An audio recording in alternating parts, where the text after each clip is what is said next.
This guy woke up from an endless coma 100 years in the future. In this world, divine dragons invaded, and he was one of the heroes of the past. But now in the future, the dragon god has awakened. He was reborn in the body of an F-rank student with no powers at a magic academy. But with just a single sword, the genius defeated every teacher in the academy. Flying over the ruined city, a giant dragon lets out a terrifying roar. Inside the base, an officer reports that the defenses have fallen after the strike. Called Bratra, the dragon asks if this is all the humans have, then he fires a powerful blast toward the soldiers below. At that moment, a figure leaps in front of the blast, surprising everyone.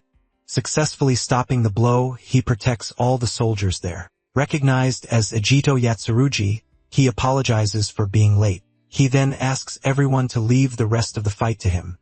Changing scenes, portals appeared all over the world in the 20th century. From these portals came monsters, forcing humanity to fight using new powers. After countless casualties, humanity was close to winning the final battle. Back to the present, a woman arrives and calls for General Amasaki. She reports that they managed to defeat all the other dragons that appeared. With only Bitra remaining, the dragon of darkness emerges before them.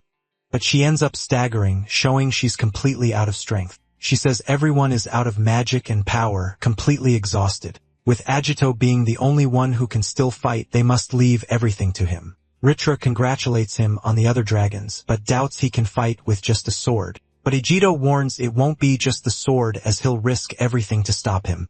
At this, the woman explains that everyone has magic, but Ejito is considered without. Because of this, he ended up developing a different way to fight. Using the magic of the atmosphere, he manages to imbue his sword with power. Then he prepares himself, saying he's finally ready to go on the attack. Seeing this, the dragon calls him a fool and tells him to simply disappear. Launching several strikes from above, the dragon attacks Agito with full force. Dodging all the blows, he continues advancing at high speed. Leaping toward the dragon, he prepares to use his swordsmanship. He then prepares a strike which manifests as the sound of thunder. Hitting the dragon squarely, his powerful blow strikes the target dead on. Surprised, they wonder how he caused so much damage without having magic. Feeling the blow, the dragon simply says he now understands everything. He then moves, preparing to take the fight much more seriously. Saying he's different, a third eye emerges on his forehead. With a roar, he releases a massive amount of power, destroying everything. Creating a barrier, she protects the general from the impact of the explosion. He realizes this must be the true form of the fearsome dragon. Seeing this, he decides he'll have to fight with everything he has now. Revealing the purpose of his swordsmanship, he prepares for the final blow. Using his strongest technique, he gets ready to end the fight. Moving forward, the two face each other, ready for the great confrontation. Leaping toward Britra, he advances for the final attack. He lands an incredible sequence of strikes, giving the dragon no time to react. Impressed, she says he's managing to push Britra back, but this technique ends up using his own life energy to function. She says they need to leave as he won't stand a chance if he has to protect them. Facing each other, the two prepare for the great final confrontation. Floating above the city, Agito faces the dragon who now has a third eye. Calling him pathetic, the dragon notices the location of his companions. Then he prepares an enormous blast saying all insects are the same.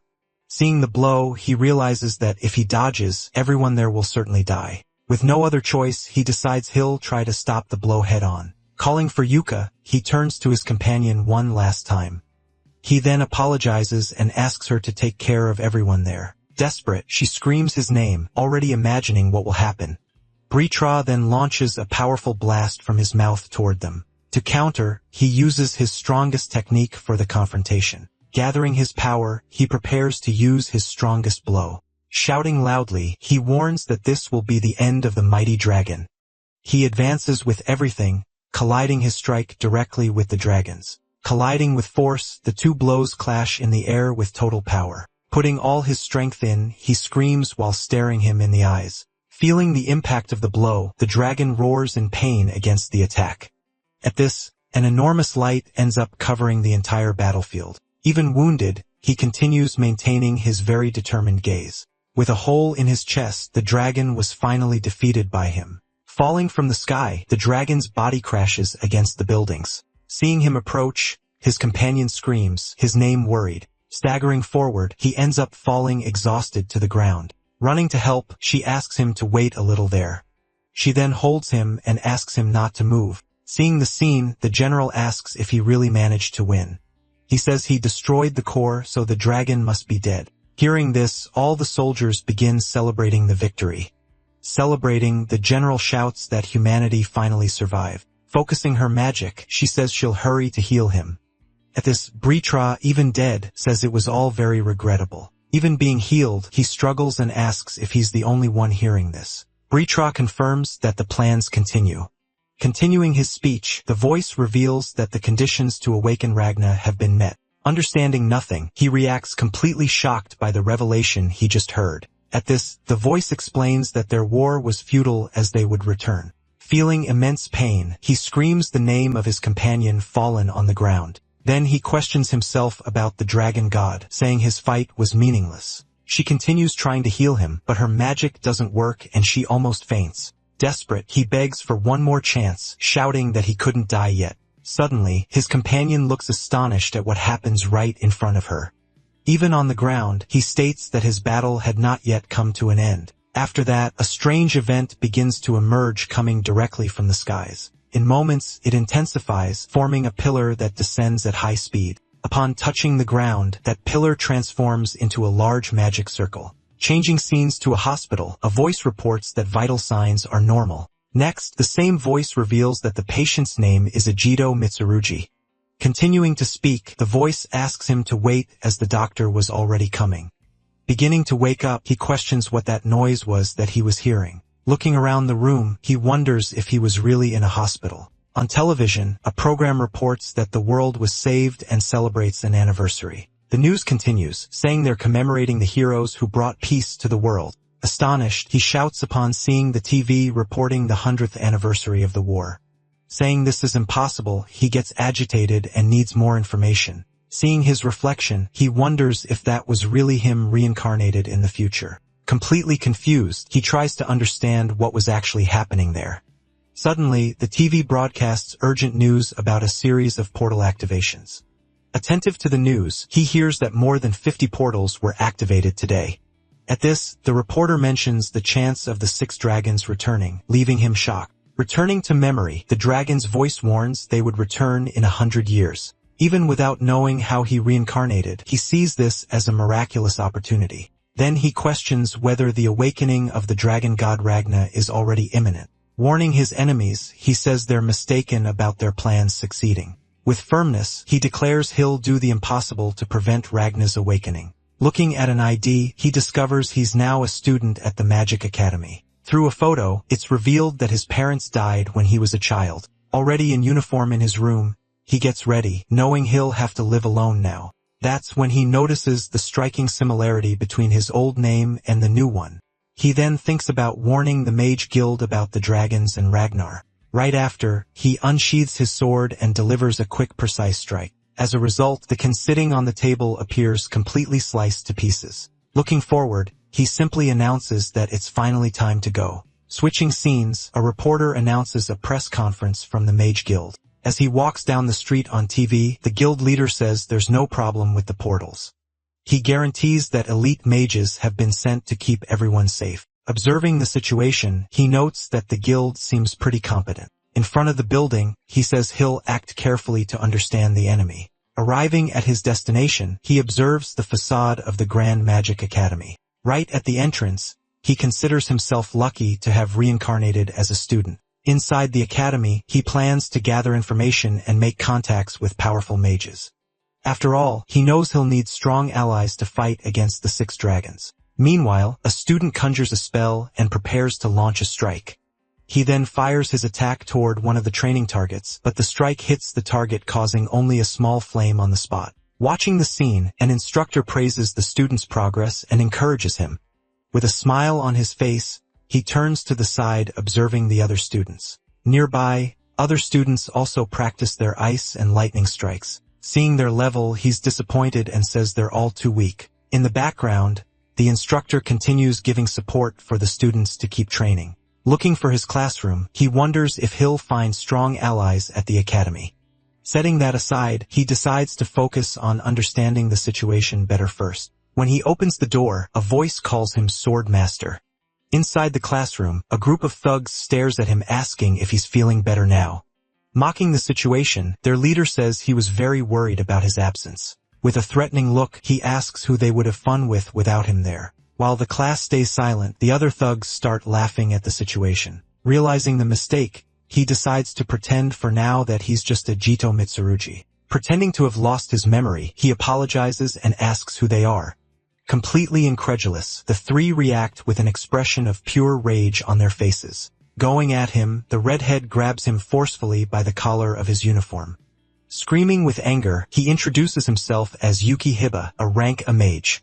Right after, he delivers a strong blow that hits him squarely. With the impact, he's thrown hard against the classroom floor. Even on the ground, he stares back at him with a completely calm and serene expression. Calling him a failure, the thug orders him to bow before the stronger ones. Afraid, the other students whisper, hoping they won't end up like the newbie. Staring at his sword, the thug mocks him for using such an outdated weapon. With a smile, he tells him to try hard and become a hero someday. Then he approaches and shouts that he'll never be a hero like Yatsurugi. Still on the ground, he just calmly responds that he finally understood the situation. Then he asks if they were the ones who sent the old Ojito to the hospital. Standing up, he warns that he's busy and is leaving, dusting off his uniform. Before leaving, he advises the group to stop wasting time and train. Impressed by the attitude, everyone in the room is in complete shock. Very angry, the thug shouts that he's crossed the line and will pay. His friends panic, saying that at this rate, he'll be hospitalized again. Preparing his magic, the redhead says he'll grant his wish to die. Then the other students scream desperately, warning that they're in an enclosed space. Ignoring everyone, he smiles and says he'll gladly grant that wish. He then launches a powerful fire strike in his opponent's direction. But at the last second, he quickly draws his sword to defend himself. Using his sword, he launches a powerful fire strike at his adversary. With the impact of the blow, his opponent is thrown far away. Seeing that, the others wonder how a rank F nullified that magic. Not understanding what happened, he stares at his opponent with a surprised expression. He then questions out loud if that was really the Ahido he knew. Keeping his angry expression, he refuses to accept what happened. Irritated, he shouts for them to stop underestimating him right now. Just then, a voice orders them to stop, interrupting their fight. Standing at the classroom door, student Erika Emisaki appears. Both guys look in her direction with expressions of total surprise. Surprised, other students comment that Erika finally returned from her mission. She then points out that they were using attack magic inside the classroom. Creating a defense, she manages to block the fire strike launched at her. After, she deflects the attack and warns that if he doesn't stop now, then she says she'll be the next opponent he'll face. Very angry, he clicks his tongue and shows his total frustration. Deciding to retreat, he then calls his friends to leave. After the group leaves, she finally breathes relieved with the situation. Seeing that everything's over, her friends approach to welcome her. Remembering an ancient heroine, he wonders if she might be a descendant. With a slight smile, he decides he can tell her everything now. Far from there, the guy gets furious for being humiliated in front of everyone. With his fist in flames, he shouts that he won't forgive that humiliation. In a fury attack, he lands a powerful blow on a tree. Full of hatred, he swears he'll finish off Agito and Erika too. Meanwhile, a mysterious man observes the school from atop a building. Revealing his identity, he seems to recognize the name Agito Mitsurugi. He then comments that the name is unpleasant, but that now he has more prey. Smiling, he starts planning his next moves before his master returns. He concludes that he might need to eliminate these two new obstacles in his path. Screaming in rage, he says he was humiliated by Agito and Erika. One of his friends suggests they call them out to fight after class. Enraged, he grabs his friend and yells that he'll crush anyone who humiliates him. Suddenly, they hear clapping and turn to see who's there. Appearing, the mysterious man says his mentality is wonderful. Confused, they ask who he is and where he just came from. Looking at the man, the boy is completely shocked and speechless. With a smile, he apologizes and formally introduces himself as Odium. Next, he asks the group of students to cooperate with him. Quickly, he grabs the boy's face with one of his hands. He then lifts him into the air and a mark appears on his neck. After that, the boy is thrown to the ground and his friends scream for him. Fallen, his eye begins to glow with a very intense and different color. His friends beg him to stop, but he stands up with a strange power. With his eye glowing, he lets out a very loud scream of pain. Floating in the air, he releases an immense power that cracks the entire ground. Seeing the result, Odium says that now he's much more useful to him. Saying he now has a pawn, he warns that the game will finally begin. Changing scenes, a teacher announces a practical test inside that gate. He explains that a teacher will supervise everything for their safety. Thinking about the monsters, he wonders if the students will be okay. Going to Erica, he thanks her for the help she gave him earlier. She laughs and tells him to let her know if they provoke him because she'll handle it for him. She then says that cowards would never have the courage to face a great hero. Remembering the past, he says that heroes lived happily ever after. Seeing him smile, she asks why, but he just dodges the question and says goodbye. Getting serious, she realizes that the move Ojito used wasn't magic. She also notices that Yuki's spell hadn't actually failed before. With a surprised look, she understands that what he used was swordsmanship. She concludes that the only person capable of doing that would be him. She remembers that he is the legendary swordsman, Ejito Yatsurugi.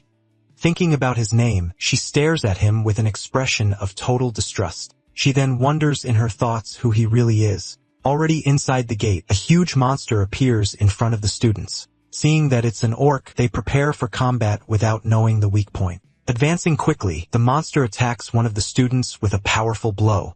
With the force of the blow, the student is thrown hard to the ground. Preparing to attack again, the orc raises its arm against the fallen student. In an instant, Agito appears and lands a fatal blow on the monster's back. Protecting his classmate, he defeats the creature with a single swift movement. Turning to the boy, he asks if he's okay after that attack. Impressed, the other students comment that it was incredible and very fast. Thinking about the situation, the teacher decides to look for more skilled warriors from the guild. Left alone, he feels a strange presence approaching suddenly.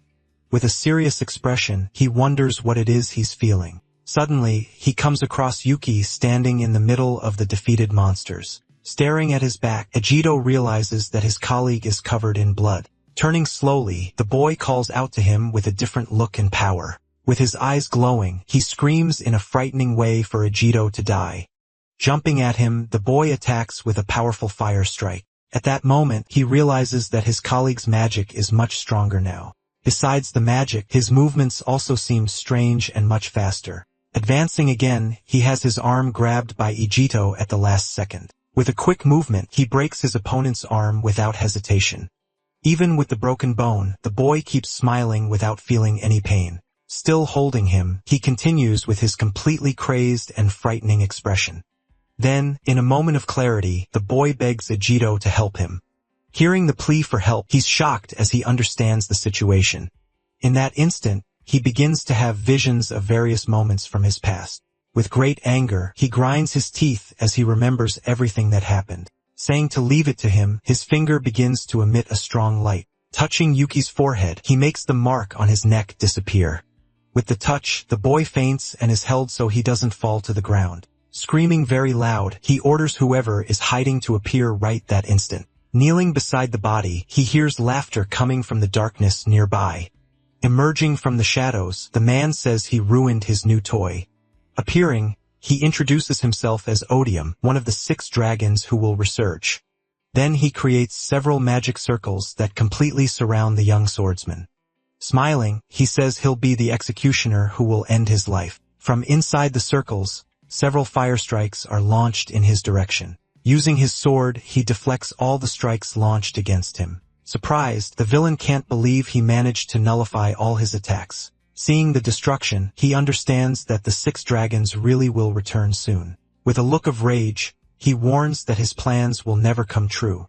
With a smile, he says he likes his opponent's attitude. Then he warns that he's going to play around just a little, launching several strikes. To dodge the attacks, he moves fast across the exploding ground. Advancing toward each other, they clash their blades with tremendous force. Seeing Odium, Agito asks why he's hurting humans. He responds that it's a foolish question because it's all for fun. In a new movement, the two leap up to exchange more blows in the air. Using his sword, he defends himself from the enemy's sequence of attacks. Remembering the war, he says he always leaves an escape route. In a memory from the past, a mother and her son try to escape by running.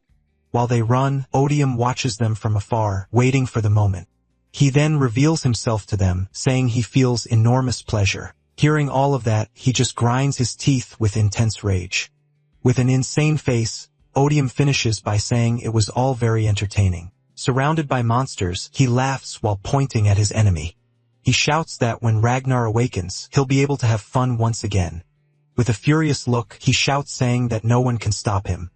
Laughing hard, Odium raises a hand and prepares another one of his attacks. Suddenly, arm is cut off before he can finish the strike. Surprised by the action, he hears his opponent telling him to shut up. At that, the hero says he feels disgusted looking at Odium with contempt. Feeling the pain, Odium screams while gripping his injured arm.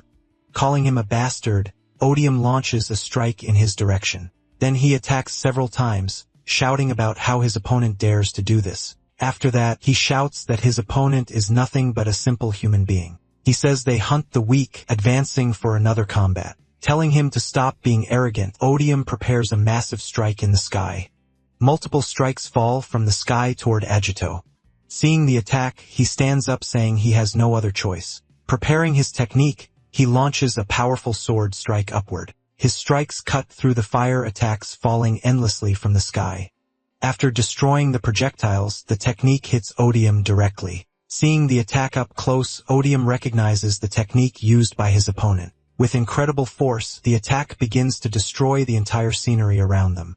At that, a giant creature falls to the ground, completely defeated by his strike. Rising with difficulty, Odium says he's seen that horrible technique before. He then shouts the name of the swordmaster, who was Agito Yatsurugi.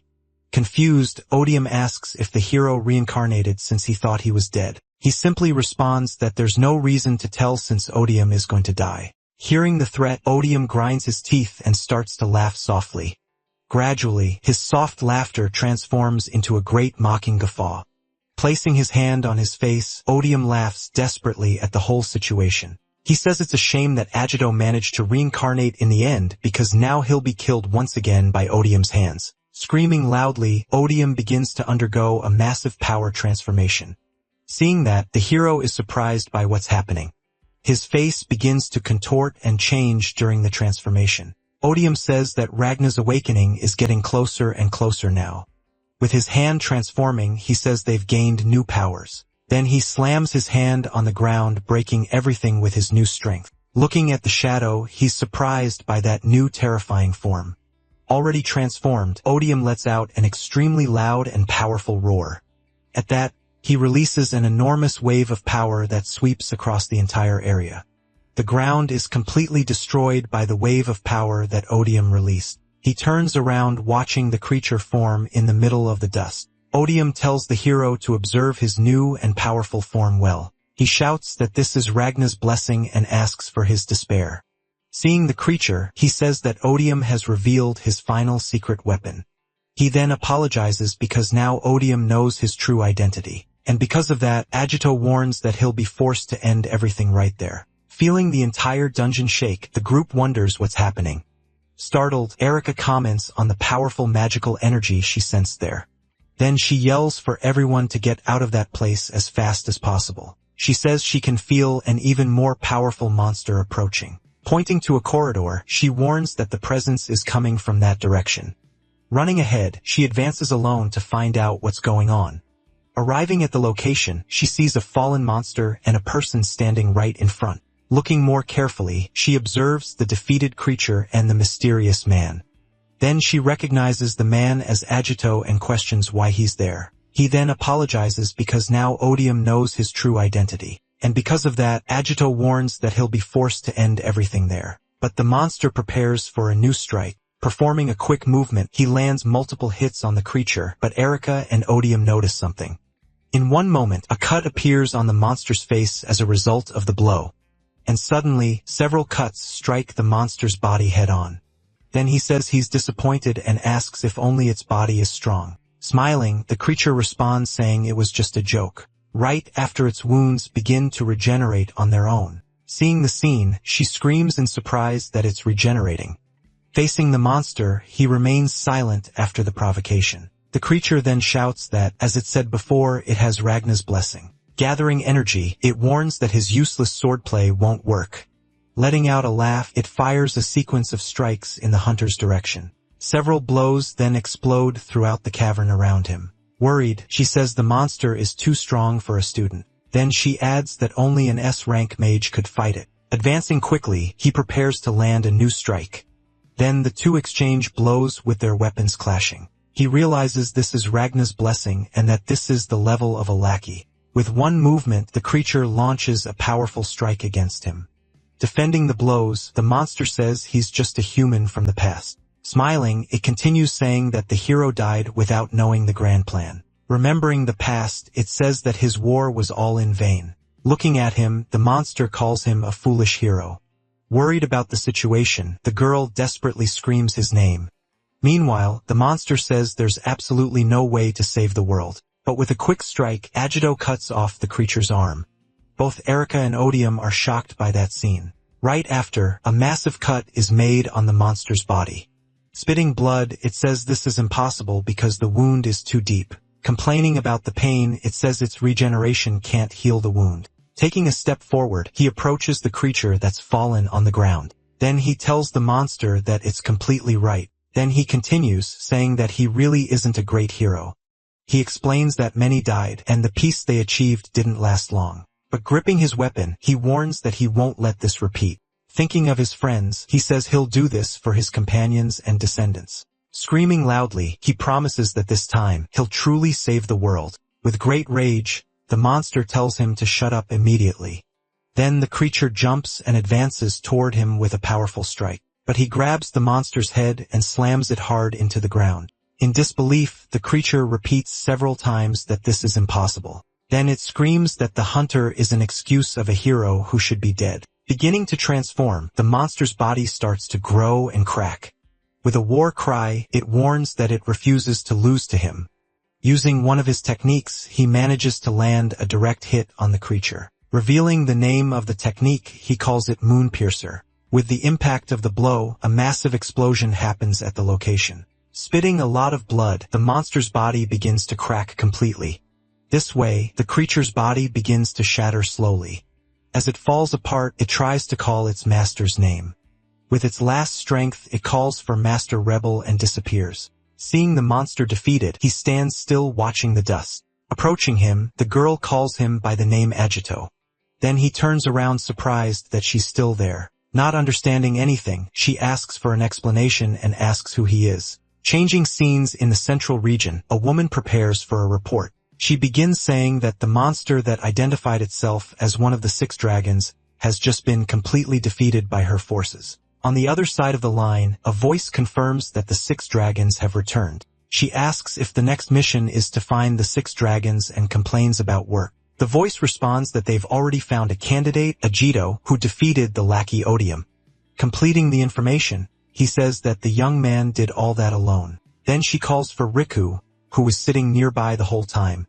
Appearing suddenly, the S-rank Indra, Riku Odo, says it's impossible. He says that Agito is a swordsman without magic, something quite outdated. Not believing it, he says there must have been some kind of mistake. The mysterious voice then asks for one of them to verify if he's that strong. Depending on the abilities, he gives permission to recruit him for Seraphim.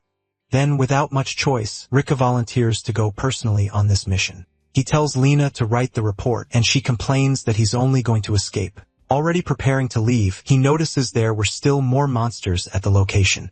As he walks, he questions himself about this Agito Mitsurugi. Then he begins to gather a large amount of energy in his hand. Launching his strike, he hits all the flying monsters at once. With the power of the blow, all the monsters are destroyed in an instant. With a smile, he says he'll see what Agito is really made of. At the Academy's training grounds, she's completely shocked by what's happening there. Then she asks if he's Agito Yatsurugi reincarnated to awaken the powerful Ragna. Staying calm, he just watches her, waiting for her to finish voicing her suspicions. Confirming everything, he says yes, leaving the girl even more confused by the whole situation. For her, it would be hard to believe if he had just told her without any concrete proof, but she remembers seeing his sword techniques with her own eyes. They were strikes at the level of an S-rank mage, something only the master swordsman could pull off. Before her, he remained serious, waiting to see what her final decision about this would be. After sighing, she finally says she believes him, accepting the truth of it all. Then she lays down a single condition before moving forward with any plan. With great determination, she asks to fight alongside him against the fearsome 6 dragons. She explains that her desire to save the world is just as strong as his. Just watching from afar, according to her, isn't her fighting style. He seems a bit surprised by the attitude and the great courage she's shown. Remembering the past, he realizes she's a lot like Yuka, having the same potential. Noticing his reaction, she asks what's wrong, but he just says it's nothing. Then she wants to know what their next step will be from now on. He answers that they need to gather allies because the 2 of them alone won't make it. His plan is to bring together a group of companions just like the 4 great heroes did. Remembering her family, she mentions that her great-grandmother was one of those legendary heroines. Then she suggests they look for the Seraphim group since they might be able to help a lot. It's an elite team of mages created by the guild to investigate the portals. She tells him her recent overseas mission was to help a candidate get into Seraphim. With plenty of confidence, she states they're the most powerful team of mages in the current era. Liking the idea, he repeats that they're the most powerful, showing his interest. Still, he worries about how he'll get them to believe his story. She explains the group has all kinds of people, but with one thing in common. Their mission is to protect the peace that the Blade Master and the heroes won. They risk their lives to protect others, so he doesn't need to worry about that. Feeling relieved, he says it'll be comforting to fight alongside the heroes of this generation. She starts to say that some members, to be fair, are a bit strange. Suddenly, he senses a threat approaching very fast, going into a state of alert. Moving quickly, he protects her from a strike that appears unexpectedly between them. Startled by the attack, she hears him shouting for her to be very careful, saying they have a visitor. He comments that was a really fast strike. In front of them, a powerful impact happens, raising a lot of dust and debris from the ground. Through the smoke, a man appears saying he honestly didn't expect much from there. Then the newcomer adds that at least he's not completely useless. Recognizing the man, she shouts the name Riku Odo, and he asks if she knows him. She explains he's an S-rank mage from the guild and the most powerful mage. Besides that, she confirms he's also part of the elite group known as Seraphim. Facing him, Riku says he heard he defeated an heir of the 6 dragons alone. With disdain, he tells him he also defeated one, but the enemy was pretty weak. But Riku warns that doesn't mean a student could fight against one of them. Preparing for combat, he just tells his new opponent to get ready. Riku warns he's going to do an aptitude test, preparing a large magic circle. Gathering an immense amount of power, he prepares to launch his strike. Desperate, she screams the name of the technique he's using at that moment. She explains this is an ability for giant monsters, not to be used on humans. Riku proposes that if he can take it, he'll become a candidate, and he asks what happens if he fails. With a smile, Riku says he'll just report that the information about him was wrong. Accepting the challenge, he tells Riku to bring it on, preparing for combat. Then Riku fires a powerful strike in his direction, destroying everything in its path. Readying his sword, he concentrates to use his family's technique against the attack. He then unleashes a powerful strike with his sword, going head-on against Riku's attack. Riku is surprised by his power, while the girl tries to shield herself from the impact. After the clash of strikes, Ejido remains standing, facing his opponent seriously. Seeing the result, Riku admits that wasn't bad at all, while she remains impressed. Maintaining his posture, he stares back at Riku, showing the test was a success. Ejido stares at Riku intently, waiting to see what his response will be after all that. Calling his name, Ejido prepares to make a very important proposal. With a big smile, he invites him to join on his journey to the future. Riku calls out to him with a very serious expression. With a smile, he says he really likes Ejido's fighting style. Embracing him, he reveals that he came to recruit him and praises his impressive defense. Responding calmly, he says the attack wasn't used at full strength. Faced with the response, Riku is left completely without any reaction. Next, he says that at full strength, the place would have been destroyed. Finishing his thought, he states that mages of that level are hard to find. After the analysis, his expression changes to a smile of genuine surprise. Then he changes his mind and offers a spot on the elite team Seraphim. Accepting the proposal, he asks if Erica can also join them. At this, he turns to the girl and asks if she's already a candidate. Bluntly, he interrupts the conversation saying she can't join. Showing the mission report, he justifies his negative decision to the girl. Continuing the explanation, he says she doesn't have as much magical power as he does. Finally, he says she doesn't have special abilities like the boys' swordsmanship. He states that she is completely inferior to them with no chance of joining. Making it clear to the girl, he says she's not good enough for Seraphim. Then he asks if she doesn't already know this better than anyone. Without responding, she just stares at him with a very serious expression on her face. Remembering her fights, she recalls how she couldn't help at all. She then admits that she's still not strong enough to join the team. Taking the lead, he approaches and asks if the other is sure about that. Caught by surprise, the blonde doesn't understand and asks what he means. With a smile, he assures that Erica has potential she can't even imagine. He also states that her power will be indispensable to them in the near future. Still suspicious, he says he doesn't know what he's talking about but finds it bold. Mocking the situation, he guarantees he can do anything she does by himself. Disagreeing right away, he says that not even he can do what she does. He finishes by saying that in her special abilities, she can surpass him easily. Hearing the declaration, the girl is shocked and completely speechless. After a pause, he mentions the number of tens of millions per year. Revealing the statistic, he explains that this is the number of mages killed on missions. He contextualizes by saying that even 100 years after the war, portals and monsters continue. Remembering the past, he mentions that not even the defeat of the dragons brought complete peace. During investigations, he tells that lives are constantly lost in each attack. Clenching his fist, he states that he refuses to let more rookies die in battle. It was for this exact reason that he says the Seraphim team was established. After the explanation, he asked if the boy still recommends Erica's entry. With a smile on his face, he answers yes, showing no doubt. He guarantees that she has S-rank potential and will be worthy of a place. Interrupting the conversation, she says he's right and that she needs to train more. Hearing her response, the two just observe the scene in complete silence. At this moment, Lena approaches and says she also agrees with her. She then thinks that such great potential would have been noticed before and states that it would be something perceptible from the beginning. Surprised by the arrival, she calls out the name of the newcomer who is named Lena. Asking if he knows her, the blonde hears that they've met before. At this, the two continue staring at each other in silence, creating a tense atmosphere in the air. He realizes that she is another powerful member of the elite team called Seraphim. Proposing a challenge, she says that if he insists, the four of them can go on a mission. Refusing the proposal, he says no as it would be a big hassle for him. Agreeing with his friend, he says there's no need at all for them to do that. With a smile, he then suggests settling everything with a 2-on-2 duel. After the proposal, the four stare at each other with very serious expressions on their faces. Seeing his confidence, she says he seems to be underestimating their duo. She continues saying that fighting and protecting a burden won't be easy for them at all. Smiling with confidence, he states that he knows very well how strong the two of them are. Changing her mind, she suggests they use the guild's training hall. She then explains that the place can suffer damage when S-ranks fight seriously. Agreeing with the idea, he says it's perfect and he doesn't mind the format. With an excited smile, he says he really wants to fight for real against Agito. Saying he won't hold back, he hears the other agree enthusiastically with the challenge.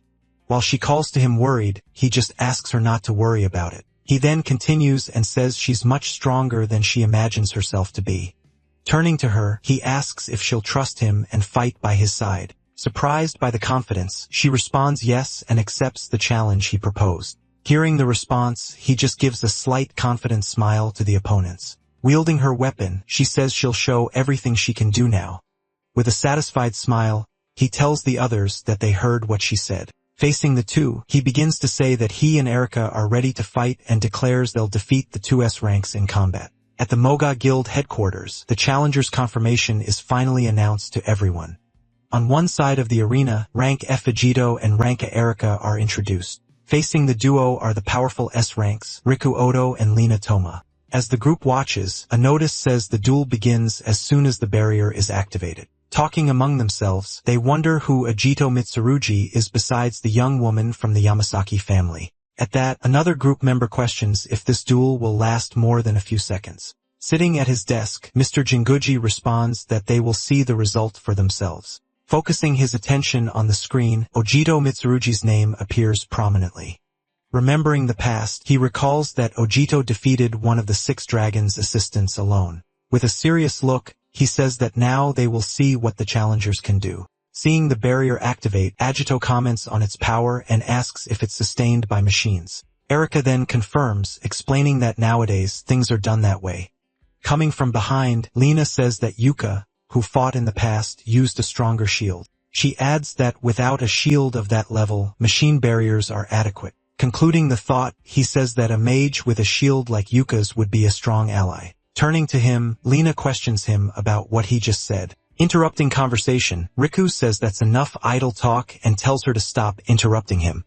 Then he faces his opponents, saying they'll see what she can do when they start. Ajito responds that they're going to be impressed while the countdown to the duel start continues. As soon as the countdown ends, the 4 leap to start combat in the middle of the arena. Immediately, Riku already begins preparing a massive strike with his right hand. Watching from afar, the group of men is impressed by the power being released. At that, a powerful strike is launched directly against the challenger duo. Observing everything from his room, Mr. Jinguji says the fight has finally begun. Moving in front of Erika, Vegeta tells her to leave the attack to him. He then unleashes a sequence of rapid strikes to intercept the incoming attack. His strikes collide with the opponents, creating a great power struggle. The men are shocked, saying he blocked the attack with a sword they've never seen. Prepared for the next move, Ajito faces his opponent from the other side of the arena.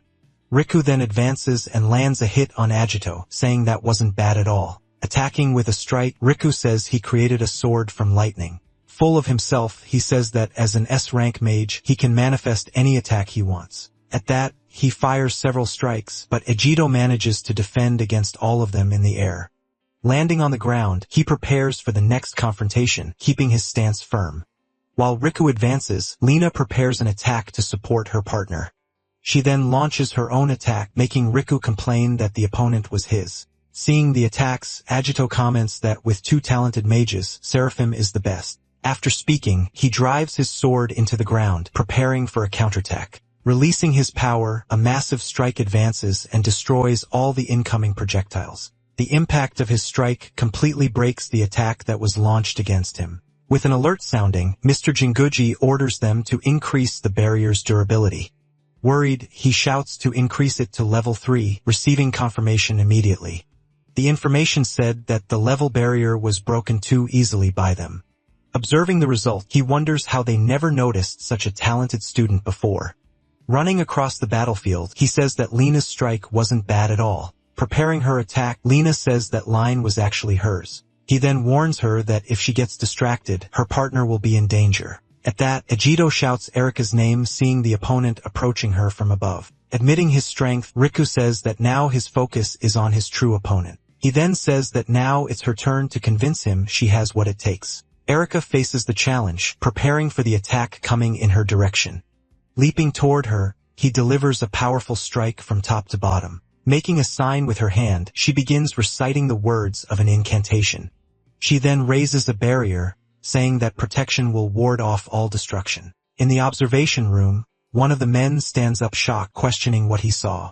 Mr. Jinguji is also surprised, immediately recognizing that spell, being a spell that many mages failed to replicate, used by one of the great heroes. Remembering the past, he recalls the name of the great heroine Yuka Emisaki. A great shield then manifests in the arena, completely blocking Riku's strike. Seeing the defense work, Riku and Lena are completely shocked by the result. With her arms raised, Erika dispels the remainder of the power that came from the attack. In disbelief, they say she managed to block the strike that was launched against her. Appearing behind the duo, Ajito says he had warned them she had potential. Facing his opponents, he prepares to take the next step in battle, and then he finishes saying that now it's their turn to finally attack. Shifting the scene to a few hours earlier, Erika found herself deep in thought. Staring intently at her, Ajito remained silent before beginning to speak. Sitting in his room, she comments that she's never been in a boy's room before. She then questions if they should even be there since Agito was being so quiet. Remembering their conversation, she says he wanted to talk about her potential. At that moment, a sudden idea seems to cross her mind, leaving her surprised. Imagining a scene, she sees herself being invited by him on a date. Trying to compose herself, she tells herself she can't do that as a member of the family. Calling her name, he warns her he's going to be very direct with her. He then reveals to her that she inherited her great-grandmother's powers. Not quite understanding, she can only react with a bit of surprise and confusion. Being more specific, he explains that she's capable of using defensive magic. Magic. He adds that it's just like her great-grandmother, the hero Yuka Emisaki. Shocked, she questions if she really has the same powers as her great-grandmother. He then explains that her powers are still dormant and would take years to awaken. Worried, she says she won't have the powers in time and asks what to do. Then she calls Agito's name, who was standing right behind her. With a smile, he says they'll do things his way to solve the problem. Touching her back, he prepares to initiate the activation process. Startled by the touch, she ends up screaming and nearly falling forward off the chair. Asking him to wait, she warns him he can't touch her like that without warning. He then explains that she just needs to keep her hands firmly against him. Holding her, a power begins to awaken and flow through her entire body. Surprised by the situation, she questions what was happening at that moment. Looking at herself, she screams, saying her body felt different. He then reveals that he activated her magic, releasing her defensive power. Warning that the power is temporary, he says she'll need rigorous training. With a determined look, she responds that she's prepared to do whatever it takes. Satisfied with the answer, he says that was the attitude he expected. Finally, he says that now they're going to give their opponents the biggest shock of their lives. Back at the arena, Erika faces her opponents after dissipating the rest of the power. With shocked expressions, Riku and Lina look at the girl on the other side of the arena. In disbelief, the men shout that she managed to block the powerful strike launched by Riku. Turning to Mr. Jinguji, one of them asks how that could be possible. Remembering the past, he says that Erika was a candidate without much distinction among the others. He then wonders how Ahido recognized the potential hidden inside the girl. With attention turned to the boy, he asks himself, who in the world is Ahido Mitsurugi? Saying they saw what Erika can do, Agito prepares for his turn. He then warns that now it's his turn to attack and prepares his strike. Launching his attack, he advances against the duo with a powerful assault of strikes. Riku says he combined lightning with a sword strike, finding it not bad. Lina says it's not time to be impressed and launches her own attack against them. In front of Vegeta, Erika uses her magic and creates a protection against the strikes. Lina is surprised she blocked it but notes that the defensive spell is low level. Seeing the situation, Riku prepares a new strike with both hands raised. Launching a double strike, he attacks with all his force. Then he asks if she can really do that. With confidence, she responds that, of course, she can. Creating a barrier, she prepares to defend against the strike. At that moment, the attack is reflected and heads back toward the opponent. Surprisingly, he manages to hold his own strike with one hand. Impressed, he says it's interesting that she doesn't just block attacks. Showing great confidence, she convinces herself that she can win. In another scene, a girl conjures a barrier against an opponent. Then he explains that she shouldn't just block but deflect the strikes. Realizing a chance, she believes she can finally win this fight. Back to the other fight, the two exchange strikes fiercely. Afterward, he turns to the side and asks what he thought of Erika. Laughing, the opponent admits she got pretty strong. Determined to advance, he says he's going to get more serious now. Being lifted into the air, the two float without control. Launching two small projectiles, he attacks from top to bottom. He wonders if that's a non-damaging supplementary magic. Dragging his weapon, he deduces that the opponent has a plan. Then he shouts for Lina to advance, but she tells him not to give orders. Bringing her hands together, she begins to conjure a new technique. At that moment, an ice prison forms and traps the two on the ground. Understanding the strategy, he says that's what she wanted. She confirms, saying she wanted to see who between them was the strongest. Then she proposes that the duos face each other in one-on-one fights. He admits that Erika really got stronger, but adds that the two of them have much more experience than they do. With power in hand, he prepares for a new attack and shouts that potential doesn't beat S rank, applying to both of them. In response, he says he doesn't think they have less experience. He continues his statement saying that he and Erika will defeat them both. Screaming, she charges forward with her weapon in hand to attack. Striking back, she launches several blows while the other dodges. To protect herself, she conjures a barrier against the incoming attacks. At that moment, the girl prepares a new strike, raising her hand. Caught off guard, she sees the massive blow coming. Reacting quickly, she manages to block the strike with her own technique. Seeing the block, the girl prepares herself and enchants her own weapon. Advancing rapidly, she charges forward with her strengthened weapon. Noticing the strategy, she realizes that weak strikes are being blocked and adds that she fights like a magic swordsman. Rushing forward, she says her opponent is annoying, but leaping overhead, she attacks with a downward strike. After blocking, she says her opponent needs more training. Then she prepares a strike that travels along the ground. To defend herself, she conjures a large shield against the attack. The shield completely protects her from the attack advancing along the ground. Admitting her opponent is strong, she acknowledges the power of an S rank. Then she says the girl should give up due to lack of training.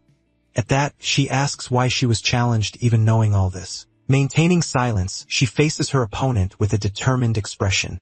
She responds saying she had completely given up on herself. Continuing, she says, even while training, she felt she couldn't change anything. Her opponent just watches, listening carefully to what she has to say. Remembering the past, she saw someone fight alone for the world's future. She says she's still not strong, but wants to protect everyone like he did. With great determination, she shouts that she'll keep trying without giving up. Her opponent then asks if she thinks she can change the future. Floating in the air, she says the girl is just deluding herself. She prepares to receive the next blow coming from above. Unable to move, she realizes her body is paralyzed. She says that to move forward, one must first fix the past. Saying she won't let her pass, she prepares a new attack. Launching a powerful blow, she attacks with everything she has. Then the strike advances at high speed toward her opponent. With no other choice, she prepares to use her own technique. Quickly, she conjures a barrier to protect herself from what's coming. Using her defense, she completely blocks the attack that hits her. With the block, her opponent is surprised by what she just saw. At that, she realizes her attack is being reflected inside the barrier. Seizing the chance, she shouts that she finally caught her opponent. From afar, a man explains that the barrier doesn't let any magic through.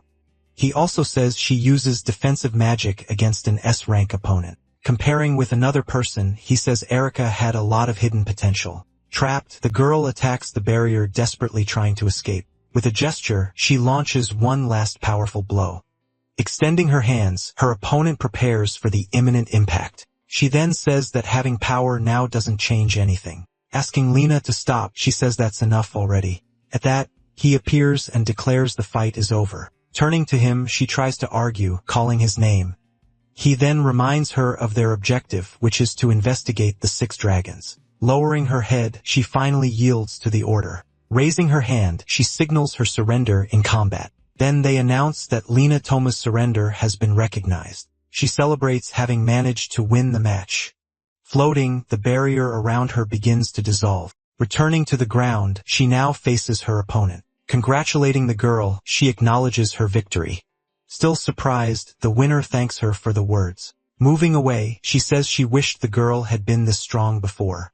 Alone in the arena, the winner watches the other leave. Changing scenes, 2 strikes meet with great force. Continuing the combat, they exchange a rapid sequence of blows. Back to their fight, both hear the announcement of the surrender. He then celebrates her victory and asks what magic was used. Pointing his finger, he responds it was just the right guidance. He finds the answer interesting, but warns it would be bad if both lost. Preparing himself, he warns that now things are going to get serious. With a confident smile, he just tells the other to come at him. Jinguji shouts no, trying to stop the fight. Asking Riku to stop, he asks if the intention is to destroy headquarters. Smiling, he seems to agree the combat has finally reached its end, but his opponent disagrees and shouts that he can't just quit now. Completely ignoring the calls, he begins to release more of his power. With a shout, he releases a large wave of power around him. Revealing his power, he demands his opponent show his too.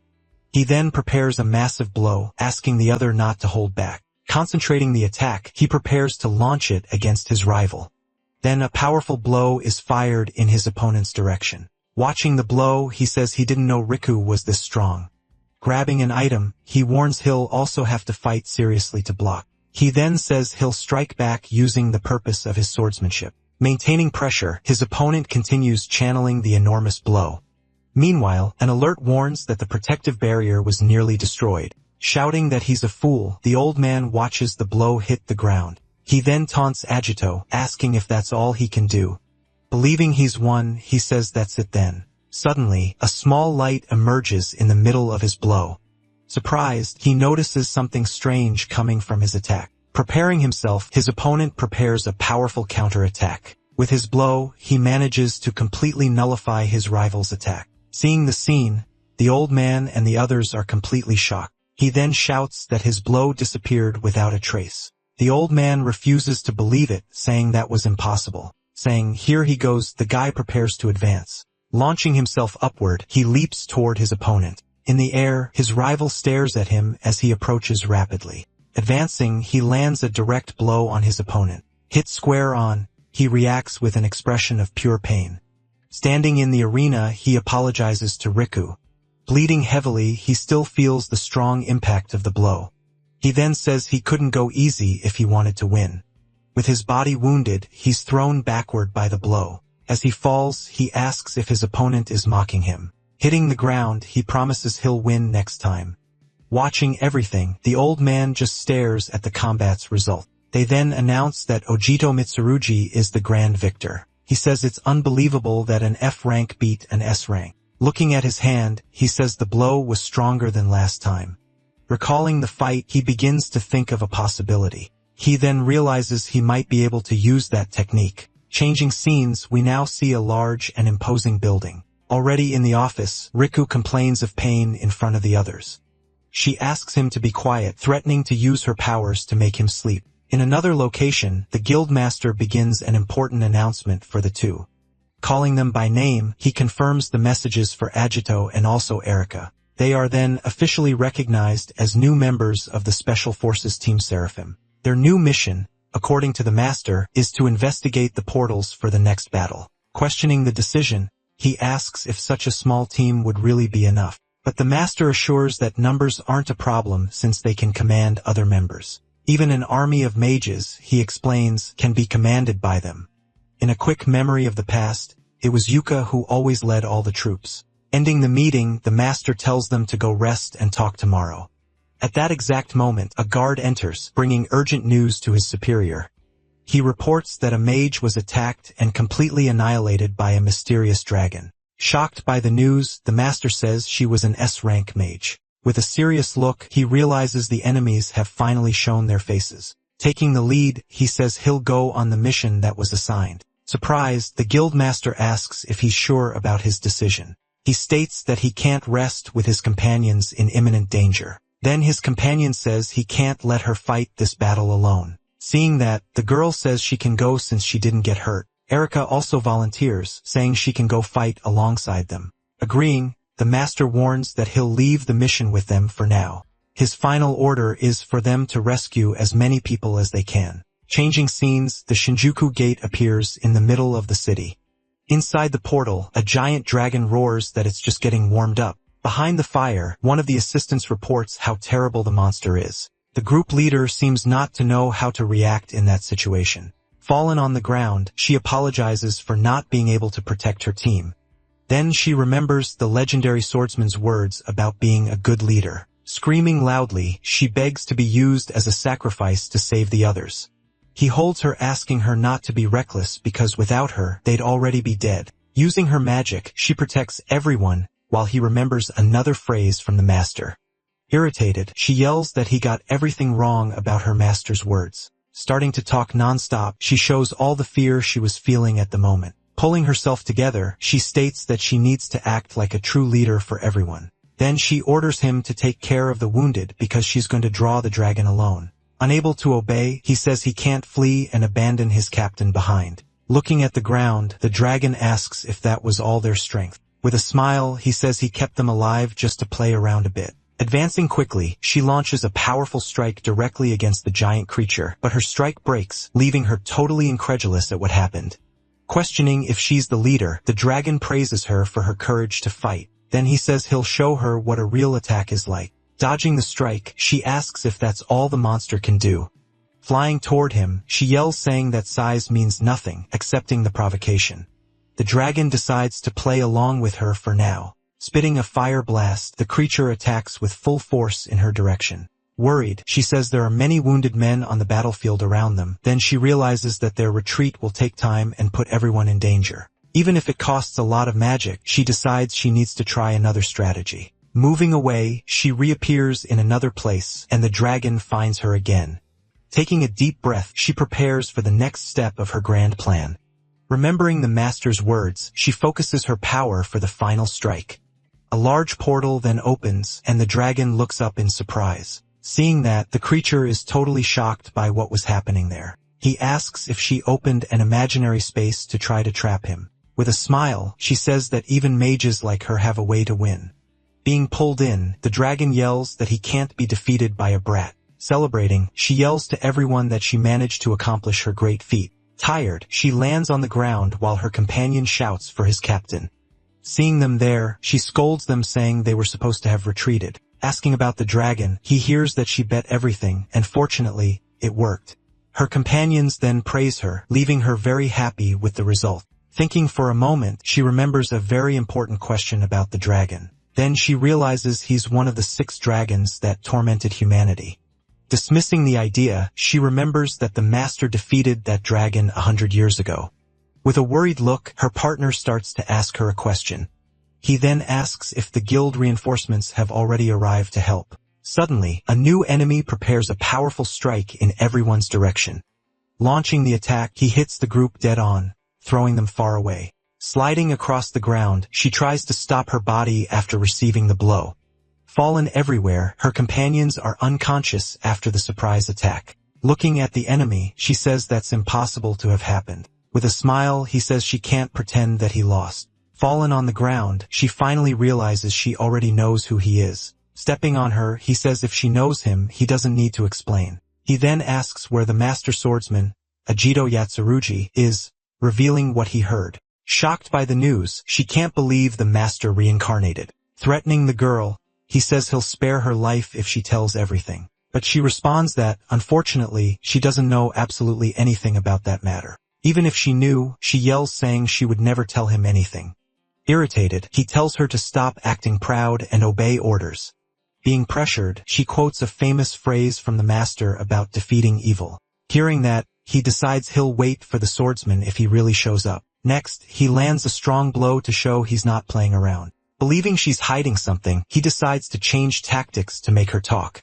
Then he prepares a new strike, giving the girl one last chance. Screaming with all her strength, she says she'll never tell even if she dies. With a smile, he threatens that he'll have to attack her companions first. The strike advances toward her companions fallen on the ground. Desperate, she screams the names of everyone who's in danger. With a smile, he asks what she's going to do now. Attempting one last attack, she advances against him with a strike, but he stops the attack, warning that won't work.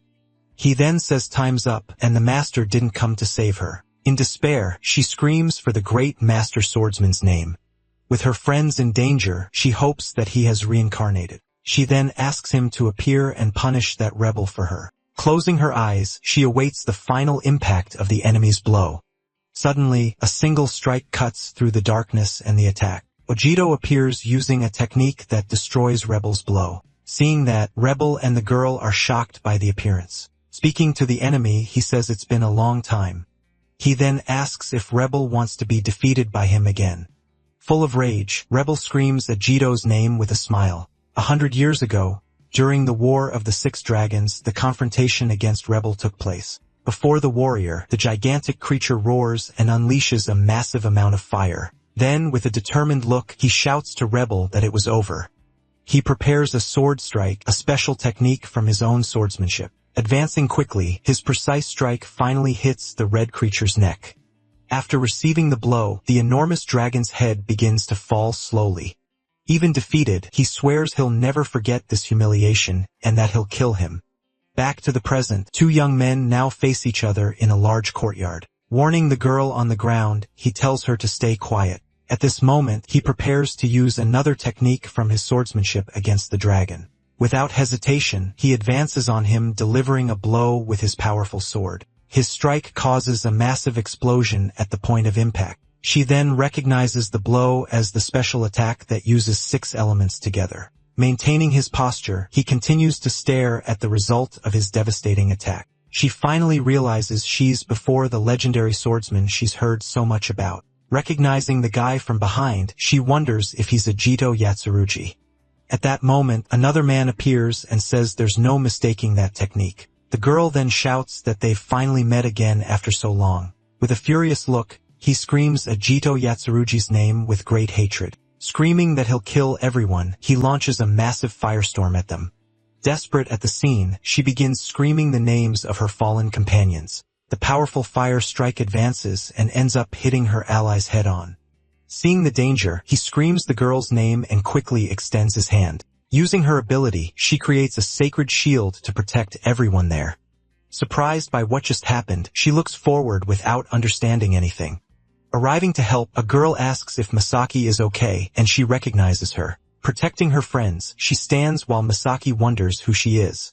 Asking to leave introductions for later, she tells Misaki to fall back with the others. With a mocking smile, he says all those weaklings are in his way. Giving the order, he shouts to get rid of everyone there except Ojito. Small creatures then emerge and begin attacking the groups of students present. Shouting Rebel's name, he questions him, saying he thought he was the target. Laughing at the situation, he says he needs to take out the trash first of all. Using the communicator, he calls for Riku and asks how things are at the exit. Near the exit, Rika shouts that a bunch of monsters suddenly appeared there. Angrily, he complains about how they dared put him in charge of that messed up exit. Without wasting time, he grabs one of the creatures attacking him by the neck. Then he unleashes a powerful blow, destroying all the monsters around him. He tells Ajito to leave the cleanup to him and get the team out of there. Passing the message, he asks Erika and Lena to evacuate the wounded from the location. Thoughtful, she says she doesn't like the idea of him facing a dragon alone right now. At that moment, the remaining creatures begin to quickly surround the 2 girls. But with a determined look, she says they don't seem to have another choice. Suddenly, enormous crystals form, trapping all the remaining creatures right there on the spot. Worried about him, she asks if he's sure he'll be okay alone. Ignoring the conversation, the enemy launches a strike with several fire rays in his direction. But he simply stops the blows, which explode as they approach his body. Saying he's fine, he asks her to just believe in him and his words. After a moment of silence, she finally agrees and decides to leave the location with everyone. Then the whole group starts running as far as they can from the battle. A bit shy, one of the girls calls out to the master swordsman who stayed behind. Screaming with all her strength, she says he can do it and that he can win the fight. While he keeps his back turned, she watches him move away with the other students. Waving his hand, he says goodbye without needing to look at her face. Noticing the wave, the girl gets all excited and shouts that he waved at her. When everyone leaves, he finally turns around and faces his opponent head-on now. With a smile on their faces, the 2 opponents stare at each other ready for the confrontation. At this moment, both prepare their techniques for the climax of the great battle. Delivering his blow, he advances and causes a series of explosions throughout the location. With the impact of the blow, the ceiling of the place begins to crumble little by little. Excited, he advances and shouts that finally the 2 of them can fight each other. Maintaining his serious expression, he says that was actually his line. He then responds that it's good to hear that because the fight wouldn't have any meaning. Remembering the past, he says that for his revenge to be complete, he needed something. He shouts that he needs to fight his opponent using his maximum strength. Raising his hand, he prepares a new strike with the power of magma. A circle forms under his feet and the ground begins to bubble intensely. At this moment, several fire eruptions burst from the ground and go towards him. Screaming that he won't escape, his enemy launches several fire strikes, but he manages to dodge in the air, deflecting all the blows with his sword. Still in the air, he continues to deflect the blows that follow him relentlessly. His enemy realizes he's different from the rebel he knew in the past. Landing on the ground, he says that Ragna's blessing is quite troublesome. The blows he deflected come together and cause a massive explosion at the location. Even with the explosion, his opponent continues staring at him without showing any reaction. Then he prepares his final blow and asks if that was all he had. Preparing his final strike, he concentrates for the last attack of the battle. Seeing the preparation, his opponent stares at him with a look of pure surprise. Using his swordsmanship, he launches a powerful strike with all the elements combined. Hitting the enemy head-on, his blow drags him backward with difficulty. With great difficulty, he says that force was simply too overwhelming for him. In response, he raises his hand and creates a new weapon to counterattack. During the exchange, the two trade an incredible sequence of strikes throughout the hall. Being pushed backward, he gets irritated and prepares a new attack technique. Then he launches several spherical strikes that scatter across the entire floor. Exploding in sequence, the spherical strikes cause a series of strong impacts. Shouting for him to take that, he prepares another, even more powerful strike. Then the ground in front of him begins to tremble before erupting, resulting in a gigantic explosion. Everything in the area is destroyed by the impact. After the attack, he stands there panting amid all the destruction. Rebel was stronger than in the past and should have been the strongest, however. A large burst of light emerges from the middle of all the battle smoke. The power of Master Swordsman Ejido Yatsurugi was far greater than his. He then names his technique the powerful and legendary Red Lotus Blade. This power was far beyond Rebel's, hitting him squarely. Screaming in pain, he wonders how he can be taking fire damage now. Furious with the situation, he advances and begins trading blows with the swordsman. Shouting that he reincarnated, he tells his opponent not to underestimate him. He leaps and delivers a strong X-shaped strike in his direction. Shouting that this is the end, he prepares one last and powerful final strike. With his hand raised, he also prepares for what's coming next. Surprised by the scene, his opponent stares at him without understanding what's happening. A massive circle appears, and a great strike falls upon the swordsman. In the distance, Riku begins shouting, asking how he dares do this and that he shouldn't have hurt his companions. The force of the blow is so strong that it ends up pushing Rebel far away. With a look of pure hatred, he prepares to attack Riku. Shouting how he dares, he launches a powerful strike in Riku's direction. Surprised by the speed, the boy realizes he won't be able to dodge the blow. At that moment, the swordsman appears and blocks the strike before it hits him. Telling him not to get distracted, he warns that his real opponent is him. With great anger, he then shouts Agito's name very loudly. Flying at him, he delivers a new and powerful strike from top to bottom. Preparing for the clash, the two advance against each other in the Great Hall. His ice strike hits squarely, making his opponent scream in great pain. Shouting that he's a bastard, his face begins to freeze from the blow. Using his technique, he freezes him completely inside a pillar of ice. Seeing his defeated enemy, he asks if the Sakigami unit is alright. Saying that everyone escaped, he thanks him for being saved at the last second. Looking at the ice pillar, he asks if he's really one of the 6 dragons. With a serious look, he simply confirms that, yes, he's absolutely certain. He explains that this is Rebel, the red dragon defeated 100 years ago. Surprised, he asks if it's the same one that Master Swordsman, Ijito, defeated. Saying it's surprising, he says he has something more important to ask now. He then asks if he heard Rebel call him Ejido Yatsurugi a while ago. Trying to change the subject, he asks about his injury and comments on the weather. Shouting for him to stop, he grabs him and demands that he confess what he's hiding. Asking him to wait, he warns that this way he'll end up hurting his injury. Realizing the situation, he thinks that maybe it's better to reveal his identity soon. Suddenly, the two are startled when they hear a mysterious voice coming from the ice. At that exact moment, the ice pillar that held him begins to crack, saying he understood. He breaks free and says he knows his limit now. Looking at the two, he says that if that was all he could do and says he can win the fight. Worried, he shouts Ejito's name, who asks him not to let his guard down. With a serious look, he says the enemy still hasn't shown his full power. Saying they studied humans, he reveals that this happened 100 years ago. Despite being weak, he says humans control magic better than dragons. Seeing the transformation begin, the two boys become completely paralyzed in place. Not believing what they see, they continue to stare at the scene right in front of them. Then, explaining that they acquired something, his feet begin to change shape. He says they combined the magical power of dragons with the control of humans. With a new smile, he reveals that all of this resulted in his new form. Revealing his hybrid form, he shows his newly acquired power to the two.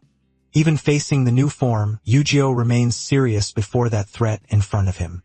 Recognizing that power, he realizes it's stronger than Britra's. He then reveals the reason he didn't start fighting using this form.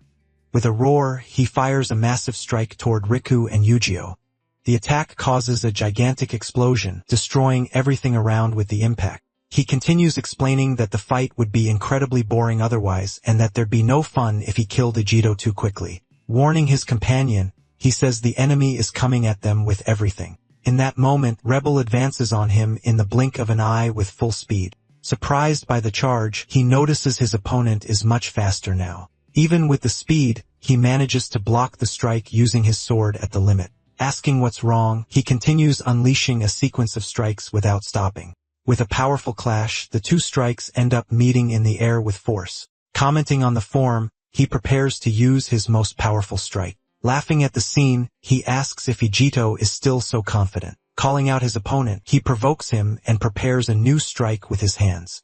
Screaming for him to stop underestimating him, he launches a powerful energy strike. Advancing against the strike, Rebel screams for the weakling in front of him to die already. He then manages to hold the strike but ends up getting hit head-on by it. With the impact of the attack, his old chest wound starts bleeding again. Saying it doesn't matter, he shouts that he's a member of the Seraphim with pride. Going back to the past, a man asks him about a special task force he wanted. Explaining his idea, he says he wants to create the Seraphim, the strongest unit. He continues saying that even with the war's end, people still died on missions. Tired of all that, he says he wants to create the strongest unit, one that never loses.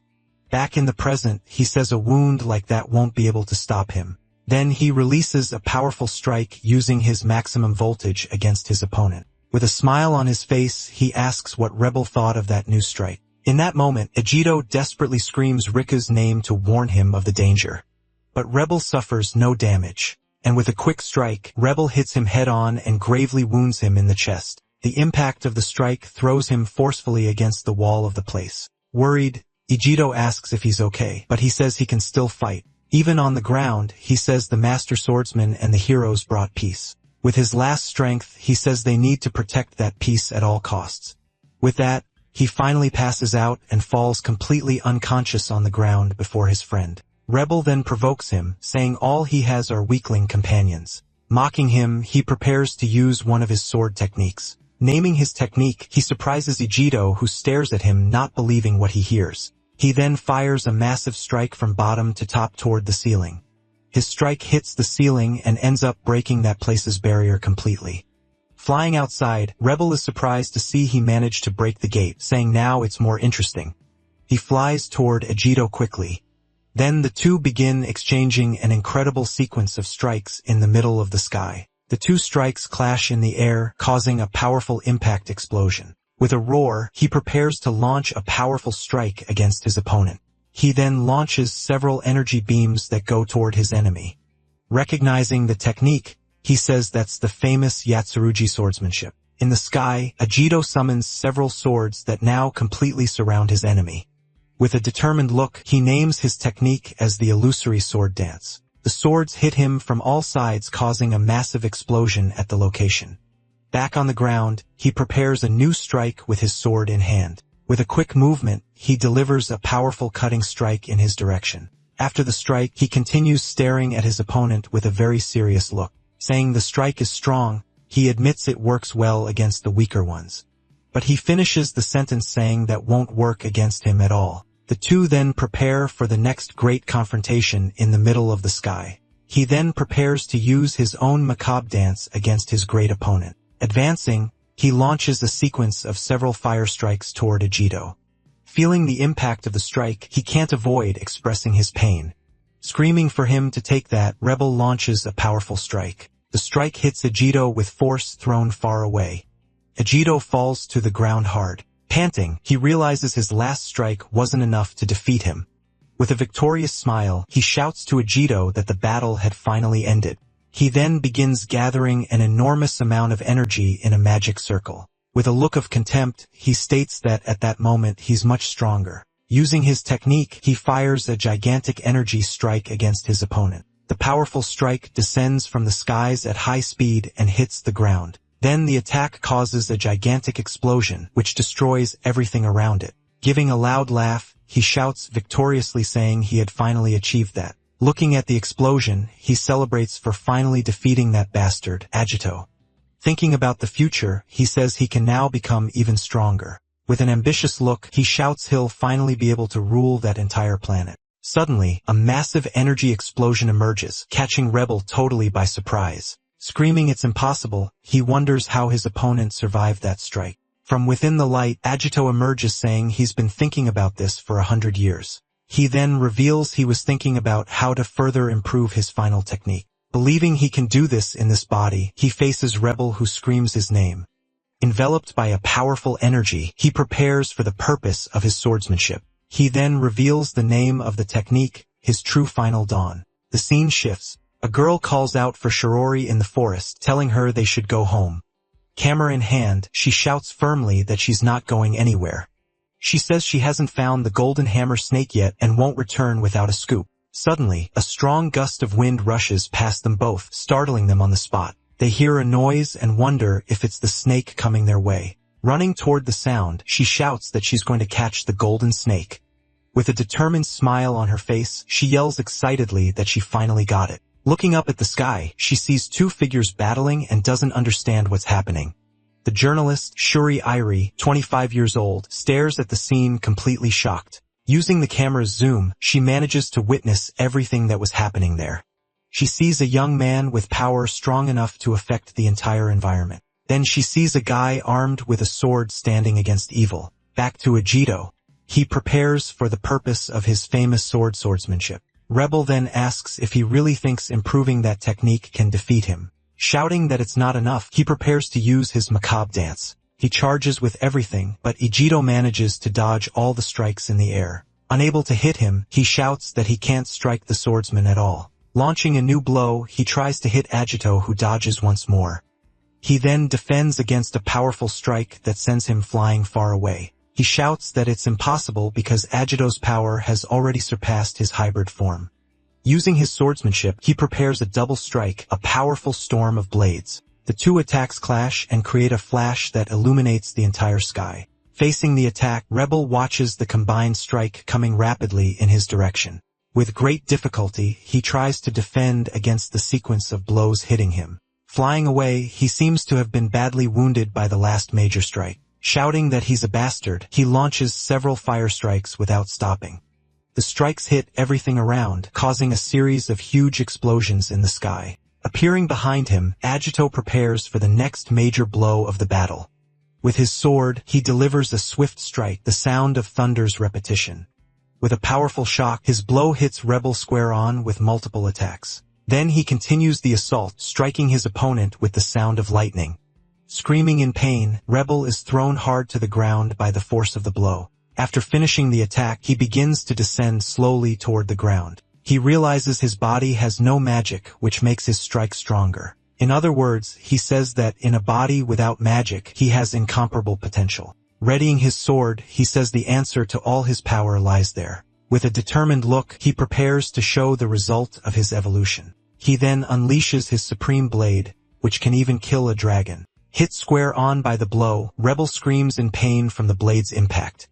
As he's consumed by the power, he screams in rage at not accepting defeat. With a furious shout, he releases a final and desperate explosion of power. Screaming very loud, he says he won't accept that defeat at all. He continues saying that, in his hybrid form, he couldn't possibly. He finishes the sentence saying it was impossible to lose as he fills himself with power. Shouting that he won't lose, he uses his final strike, the powerful howl of Rebel. With a roar, he fires the gigantic energy blast in his opponent's direction.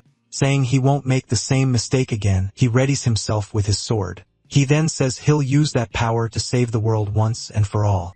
With a determined look, he prepares to end that battle once and for all. Preparing for the final confrontation, he assumes his battle stance with the sword. He then reveals the name of the strike, the powerful and final total annihilation. The two strikes prepare to collide in the air with devastating force. Then the attacks clash, and his strike begins to push back Rebels. Surprised by the scene, he shouts that he's being pushed back by the blow.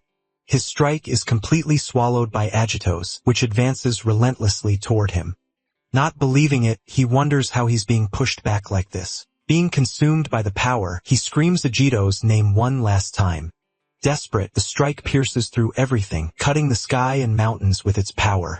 Sheathing his sword, he observes the result of the battle finally ended by his blow. With a smile on his face, he finally says goodbye to his old enemy, Rebel. The scene shifts. A bus travels down a dark road during the night. Inside the bus, the journalist types excitedly, saying she witnessed something too incredible. She writes her story, a scoop about the mysterious descendant of the Master Swordsman. The day after the fight, she finishes her report on the battle against Rebel. Before the group, the Master says the 6 dragons have finally started to move. Praising her work, he congratulates her, but she says it was nothing much.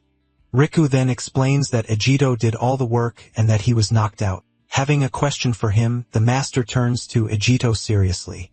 Just then, news about the legendary Master Swordsman's descendant begins circulating on the internet. Seeing that Ejito is in the news, he says he felt a distant presence during the fight. Lena comments that the guild treats S ranks like superheroes and walking billboards. She says the fact that Ejito is on the news shouldn't be a problem.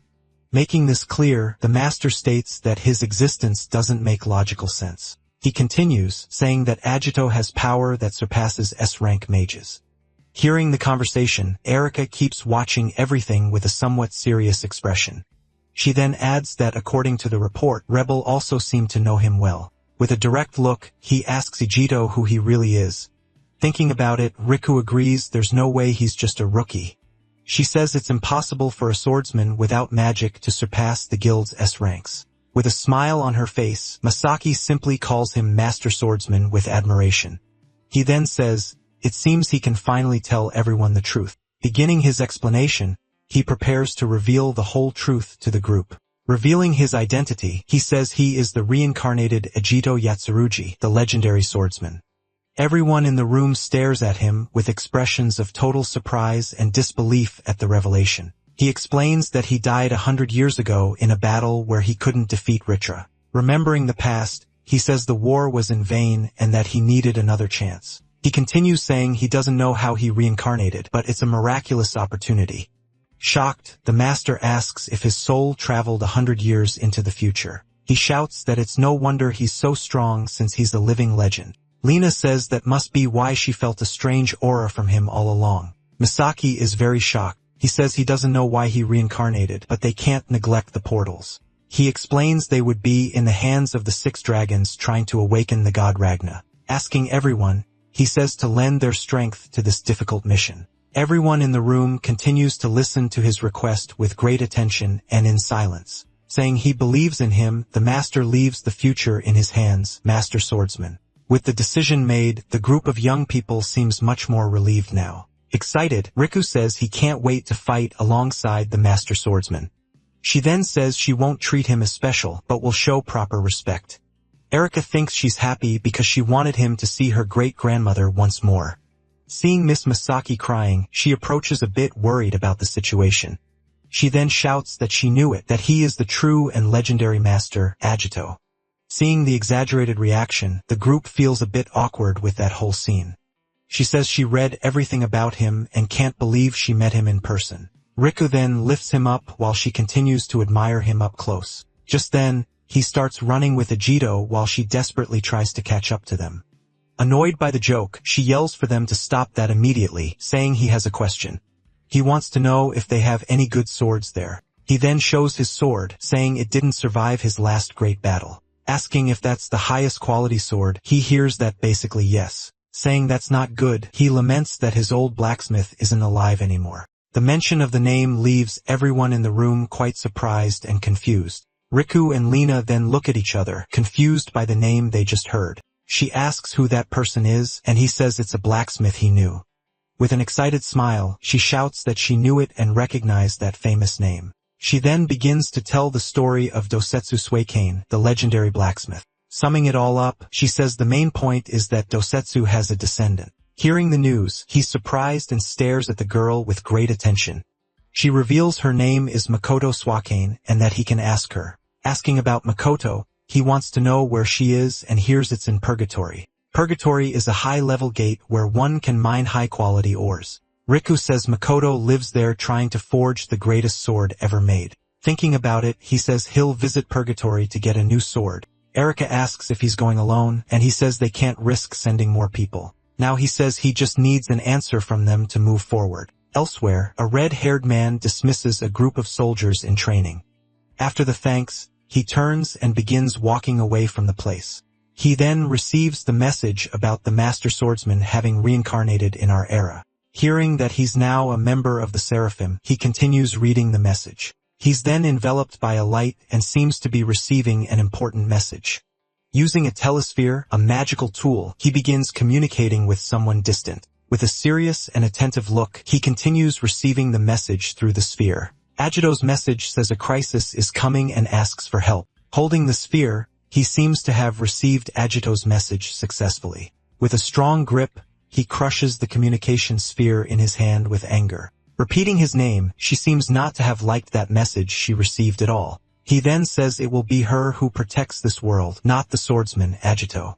Arriving at the S-rank gate, he finally enters the dangerous purgatory in search of the blacksmith. Amid the scenery of fire and lava, he wonders if this is the workshop. Walking through the place, he comes across a mysterious figure in his path. Shouting his name, the figure asks him why he was in that place. Surprised by the encounter, he stares at him and tries to recognize the figure in front of him. Remembering the past, he recalls one of the heroes who fought by his side. He then recognizes him, calling him by his name, the great Shin Kagura. With a smile, he says he's the captain of the Seraphim and a descendant of Ito. With a smile, Agito says he knew and that it wasn't just a coincidence. He says he was just going to get his weapon from Makoto and leave the place. Thinking out loud, he says he was starting to lose hope of finding help. Shin says the guildmaster contacted him and that he came to see Makoto. Extending his hand to the newcomer, he prepares to make an important request. Calling him by name, he asks Shin to lend him his power. He finishes the request saying they should protect the world together from the great threat. With a slap, he refuses Ijito's hand and stares at him with contempt. Making one thing very clear, he prepares to deliver his message. With a serious look, he says he will never be a friend to the swordsman. Agito asks what he means and reminds him that the 6 dragons have returned. Saying there's no room for a hero of the past, he stares at him with anger. He shouts that he will be the one to protect the world, not the swordsman Agito. Then with his weapon in hand, he prepares for a direct confrontation right there. The two stare at each other, ready to see who is the strongest between them. Gripping his sword, he prepares for the strike coming in his direction. From the sky, a rain of diamonds begins to fall on the two warriors. Without hesitation, the two prepare to deflect all the attacks approaching them. Starting the confrontation, they deflect all the strikes with their weapons with mastery. The last strikes clash, ending the diamond rain with a flash. He says he thought he'd exploited an opening, but that he's the master swordsman. At that moment, Yu-Gi-Oh senses a powerful aura coming from somewhere nearby. A man appears, saying that if they were weaker, he wouldn't want to fight. The figure then reveals himself as Gildiga, the powerful diamond dragon of the earth. The two turn to the dragon, and Shin shouts Gildiga's name in surprise. Realizing the situation, Agito says this is the second dragon they've encountered. With a gesture, Gildiga summons an army of stone golems from the lava floor. He says that now that they've gathered, he'll need to do something important. With a serious look, he says he'll have to keep them trapped there in that place, saying this saves trouble. Shin says one of the dragons came to them. With a smile, he says the moment is perfect for what he wants to do. He shouts that he'll prove they don't need a master swordsman to win. Using his spear, he prepares his special technique, the powerful heat wave. The strike hits the dragon head-on, causing a huge explosion at the impact site. Even with the strike, the spear seems to have only scratched the dragon's skin. Crossing his arms, he seems to have felt absolutely nothing from the blow received. Surprised by the scene, Shin wonders how he didn't even make a scratch. Shouting to Shin, he tells him not to be so reckless in his attacks. Activating his technique, he advances and defends a strike that was heading towards Shin. He then wonders if this was the same technique that managed to defeat Rebel, saying that, unfortunately for him, things wouldn't be so easy this time. The dragon says his body will be like armor and that he won't scratch it. With a serious look, he observes the confrontation unfolding before him. Gildiga advances and lands a powerful blow on Ijito with his fist. Taking the hit, Ijito spits and stares at the stone monster with surprise. Ijito is thrown far away, but the ground trembles with the arrival of more. Large rocks fall from the ceiling while the army of golems continues to approach. Shocked, Shin wonders how he deflected the attack of the powerful master swordsman. He thinks the blow was strong, but it didn't damage him because his sword is damaged. Then, the golems that were on the ground begin to rise one by one. Surrounded by his golems, Shin feels the pressure and power of the stone army. The dragon says the ore there is excellent and is full of magical power. He explains that his ability makes him stronger the more magic there is in the earth. With a superior look, he says he's stronger here than Rebel in his hybrid form. He finishes saying that his stone puppets are as strong as a dragon helper. Telling them to enjoy it, he disappears and leaves the two alone with the golems. Surrounded by the golems, Shin fights with his spear to try to defeat them all. Realizing the strategy, he says the dragon is just trying to buy time. He wonders why he would do that while one of the golems attacks him. With a powerful blow, the golem hits Shin squarely and throws him far away. Even after defending himself, several golems jump in his direction to attack him. Joining their fists, the golems come down hard and cause a huge explosion. Observing the scene, Gildiga wonders about the abilities of his stone puppets. Shin then asks if they regenerate even after turning to dust from his blows. Releasing his energy, he prepares to use an area strike and destroy them all. Using his spear, he launches a strike that hits all the golems at the same time. The golems are destroyed, and their pieces fall scattered all over the ground. But in the blink of an eye, the golems begin to regenerate from the ground again. Irritated by the situation, he prepares for the next wave of stone enemies. One of the rocks falling in his direction is destroyed by a sword strike. Agito then begins to walk while the two observe what he's going to do. With a serious look, he prepares to show his true power to everyone. He then walks to the center of the arena, positioning himself for the great battle. Saying they're in his way, he removes his tie and dress shirt. As the golems advance, he prepares to use his combat techniques. With his hands and fists, he concentrates his energy for the next great attack. Showing his style, he reveals his powerful and legendary Yatsurugi martial arts. Using his palms, he unleashes a sequence of strikes that destroy the golems. The two stare at him, surprised that he knows how to use martial arts with mastery. He then asks if they thought he couldn't fight without a sword. All the golems on the battlefield are destroyed by his strikes in sequence. The pieces of the golems fall everywhere, and Shin observes everything in silence. After the attack, the destroyed golems remain silent and motionless on the ground. Surprised by the scene, he wonders why the golems aren't regenerating. He explains that he used the wind power he gathered with his previous technique. He continues saying that Gildiga's magic covers the golems and regenerates them. He finishes, saying that when the magic disperses, the golems become useless. With a confident smile, he stares at the dragon, ready for the next move. The dragon, however, continues to stare at him with a serious and unwavering expression. He says he talks as if it were easy, but that it's not that good. Joining his hands, he prepares for the next great strike of the battle. With a determined look, he says that next, he's going to shove his fist into him. With a serious look, Shin says he's figured out how everything works in that place. Saying it'll be easy now, he spins his spear and prepares a new strike. Using his spear, he spins and attacks all the golems around him with one blow. Naming his technique, he uses the powerful and swift strike of the celestial wind. With a roar, his strike destroys all the golems at once with its power. The pieces of the golems fly everywhere, completely destroyed by his attack. After destroying them all, he turns and faces the dragon with his spear in hand. The dragon then laments, saying he ruined his precious stone puppets. At that moment, Ijito charges forward and prepares a powerful strike with his flaming fist. With a determined look, he prepares his attack to hit the dragon head-on. He then lands a powerful blow on the dragon's chest, releasing all his energy. The dragon braces himself and takes Ijito's blow without even moving. After the attack, Ijito stares him down, ready for whatever comes next. He says he didn't want to use that since it drains a lot of energy at once. Then rocks begin to cover the dragon's body like stone armor. A large rock forms on the ground as the two watch carefully. The ground starts to crack and the rock prepares to reveal something. With a smile, he says he has no choice and releases his new form.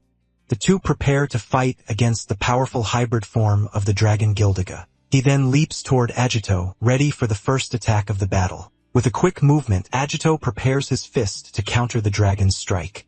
The blow hits the dragon, but his super hard skin protects him from the impact. Feeling the impact on his arm, he stares at the dragon with an expression of pain. Far from there, Shin readies his spear to use one of his strongest techniques. He then uses his powerful technique, the feared and legendary Dragon Slayer. The strike hits the dragon dead on, but he defends it with his ability. The spear can't pierce his skin, and Shin stares him down with a serious look. He then leaps to the side, preparing for the next attack against the dragon. Agito explains that the hybrid form increases all the dragon's stats, not just defense. With his body cracking, the dragon prepares to show his true power. The dragon attacks Agito with a powerful blow, but he manages to defend himself. He's then thrown far away while Shin watches the scene carefully. Shin tries to land a strike, but the dragon defends it with his hardened arm. The two face each other, determined to win that difficult and complicated battle. Agito then releases a wave of energy, preparing for the next attack. He continues to release his energy as he prepares to fight with everything. Shin gets irritated with the situation and prepares to use another one of his strikes. He then leaps and strikes the ground with his spear, creating a crater. The blow hits the volcano, which starts to tremble from the attack's impact. At that moment, the volcano begins to erupt with full force. A massive explosion of lava happens, showing the power of that dangerous place. He says his body is in super hard mode and that nothing will affect him. He then summons new golems, stronger and ready for the great battle. Saying he could simply finish them off, he stares them down with a serious look. Agito realizes the dragon has strengthened his soldiers for the next fight. The dragon prepares and creates a magic circle for a new powerful strike. He then launches a rain of diamonds that attacks the two warriors relentlessly. Surrounded, they face the continuous magical attacks and the dragon's stone soldiers. Agito says that even in hybrid form, the location of his core is the same. Asking Shin to attack together, he says they just need to break his armor. With a war cry, Shin charges forward saying to focus the attacks on the defense. Telling him to shut up, Shin stares him down with a look of pure rage. He says he already warned that he's the one who will be Earth's protector. He shouts that someone like Agito, who died a long time ago, wouldn't understand anything. With a powerful blow, he breaks the ground and launches himself toward the dragon. He finishes the sentence saying Agito doesn't know what it's like to carry that weight. In the past, 12-year-old Shin asks his great-grandfather about his ambition. The great hero Yahello Kagura asks the boy what he means by that. He says he thinks his great-grandfather should be more famous and recognized by everyone. At school, he hears that the 6 dragons were defeated by the 4 great heroes. The teacher then reveals that Yahello Kagura is his classmate Shin's great-grandfather. Hearing the announcement, he becomes happy and smiles proudly at his classmates. But his classmates start mocking him, saying the 4 great heroes never really existed. They say the heroes hid behind the master swordsman and did nothing. Very angry, he gets irritated by his classmates' comments. Then he starts fighting with the boys, and his friends ask him to stop. Later, his great-grandfather asks him not to fight with his classmates. He says that even after the war, he continued to fight and built the guild. He then asks why he never wanted to be the true hero of the story. With a smile, his great-grandfather says he dreamed of that in the past. Yes. He then says the world no longer needs a hero like he was. He says there are skilled students and many talented children for the future. With a smile, he says they are all his greatest pride and joy. Hearing his great-grandfather's words, young Shin looks at him with admiration. He then advises him saying that the title of hero is not the most important thing. Remembering the past, he says they all protected the world together as a team. With a smile, he says he wants to continue doing that for a long time. Hearing the advice, young Shin smiles and seems to understand his great-grandfather's words. 5 years later, at his great-grandfather's funeral, Shin watches him with sadness. Alone in the hall, he says goodbye and stares at the photo of the hero who is gone. Telling him to rest in peace, he promises he will continue his great legacy. But he hears whispers with people saying he never stood out in the end. People continue to mock, saying the title of hero was wasted on him. With an angry look, he wonders what people are saying about him. The whispers continue, with everyone talking only about the master swordsman and his power. Very angry, he wonders why they only talk about the master swordsman. He thinks that if the master is praised, his great-grandfather deserves the same. Afraid, he wonders what will happen to his great-grandfather's legacy now. His father then approaches and says that this is their reality now, Shin. With a serious look, his father says that for them, peace is something else. He says peace is not something you fight for or protect. He finishes by saying that peace is something taken for granted always. He says that with grandfather's death, his ideals will soon be forgotten. Grabbing his son, he stares at him with a look of despair and concern. Shouting, he says Shin needs to do that he needs to become a hero. He says he had no talent, but his son can achieve what he could not. He begs Shin to become a hero who surpasses the master swordsman. He finishes by saying that's how he can continue his grandfather's legacy. With a serious look, young Shin seems to understand the weight of those words. With a determined look, he says he will do that no matter what it takes. Back in the present, he launches a powerful blow with his spear against the dragon. He remembers that for 4 years, he dedicated himself to honing his great skills. Completing all kinds of missions, he defeated very strong and formidable enemies. Promising he will restore his family's former glory with his own hands, he says he will continue his great-grandfather's legacy no matter what happens. With a shout, he says he will be the protector of the world, not the swordsman. Shouting for him, Agito alerts him about the danger approaching rapidly. He then warns him that the golems are coming from above to attack them with everything. He then spins his spear and destroys all the golems that were attacking him. The dragon taunts him, saying he's daydreaming during the fight. Realizing the trap, Shin sees the dragon has hidden among the stone soldiers. Being hit, he can't avoid the blow and feels the impact with pain. The dragon then attacks him with a powerful energy blast at point-blank range. The two turn to the scene, shocked by the dragon's surprise attack. Grabbing his fist, Ijito screams in pain as the dragon attacks him relentlessly. With a shout, he releases a large amount of energy from his fist. He then hits the dragon squarely, causing a huge explosion of impact. The blow sends the dragon to the ground with the attack pierces through the floor and causes a large crater with its force. Panting and wounded, Agito knows that battle isn't over. He says he doesn't know why he despises him or what burden he carries, but he asks that even if just for this fight, he lend him his strength. With a smile, he says he wants to continue protecting the world they defended together. Hearing his words, Shin stares at him with a look of surprise and astonishment. Remembering his great-grandfather's words, he seems to have understood what he needs to do. The dragon praises the blow but says that's all he can do without a sword. He says that, however, without a sword, that's all he can do. He finishes by saying that to save the world, he needs to be stronger than that. Warning Ijito, he says he won't go easy in the fight because of him. He says not to blame him if he gets caught in his attacks and spins his spear. Asking to synchronize the attack, he puts his companion on alert, suggesting they break the armor together. His partner agrees and prepares. Then, with both of them ready, they advance together into combat. Flying at high speed, the two rush rapidly toward the enemy. Facing the horned adversary, they prepare for the big confrontation. Jumping together, they descend with a combined strike toward the opponent. Defending the attacks, the enemy blocks the duo sequence of blows. With the impact of the strikes, the adversary seems to notice their strategy. They say they're faster and that they'll catch him soon. Noticing the improvement, he comments that their movements are better now. When they attack again, the opponent prepares a powerful counterattack. Launching a massive blow, he attacks Ijito with force. Grabbing both at once, he manages to trap the duo in his hands. He then warns that if he caught both of them, it would all be over. Delivering a potent strike, he hits one of the captured heroes dead on. With the force of the impact, various debris is hurled in all directions. Then a surprise attack comes from behind, hitting the enemy square on. Thanking the help, he says they're finally even now. Using a martial art, he creates multiple copies of himself on the field. With his technique, he launches several simultaneous strikes against the great enemy. Perceiving the tactic, the enemy says they're aiming for his core.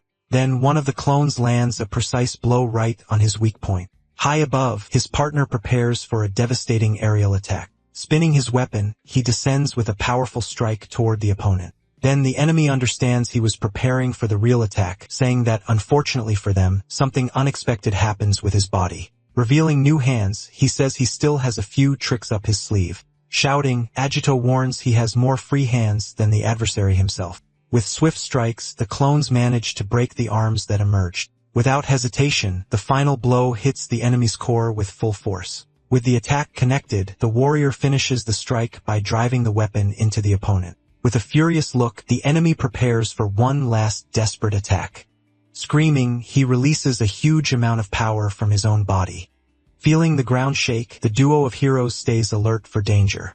Then gigantic rock structures rise from the earth, surprising the two warriors. He realizes the last attack wasn't enough to end it all. His partner then says they only have one option left now. Determined, they advance, saying they'll keep attacking until the enemy falls. Launching multiple blows, they attack relentlessly while the opponent begins to laugh. Grabbing both of them, he praises, saying their attacks were great. With a quick movement, he hurls one of the heroes far away from there. Warning that this is his final attack, he tells them both to prepare. Then an enormous magical symbol forms in the sky and on the ground around them.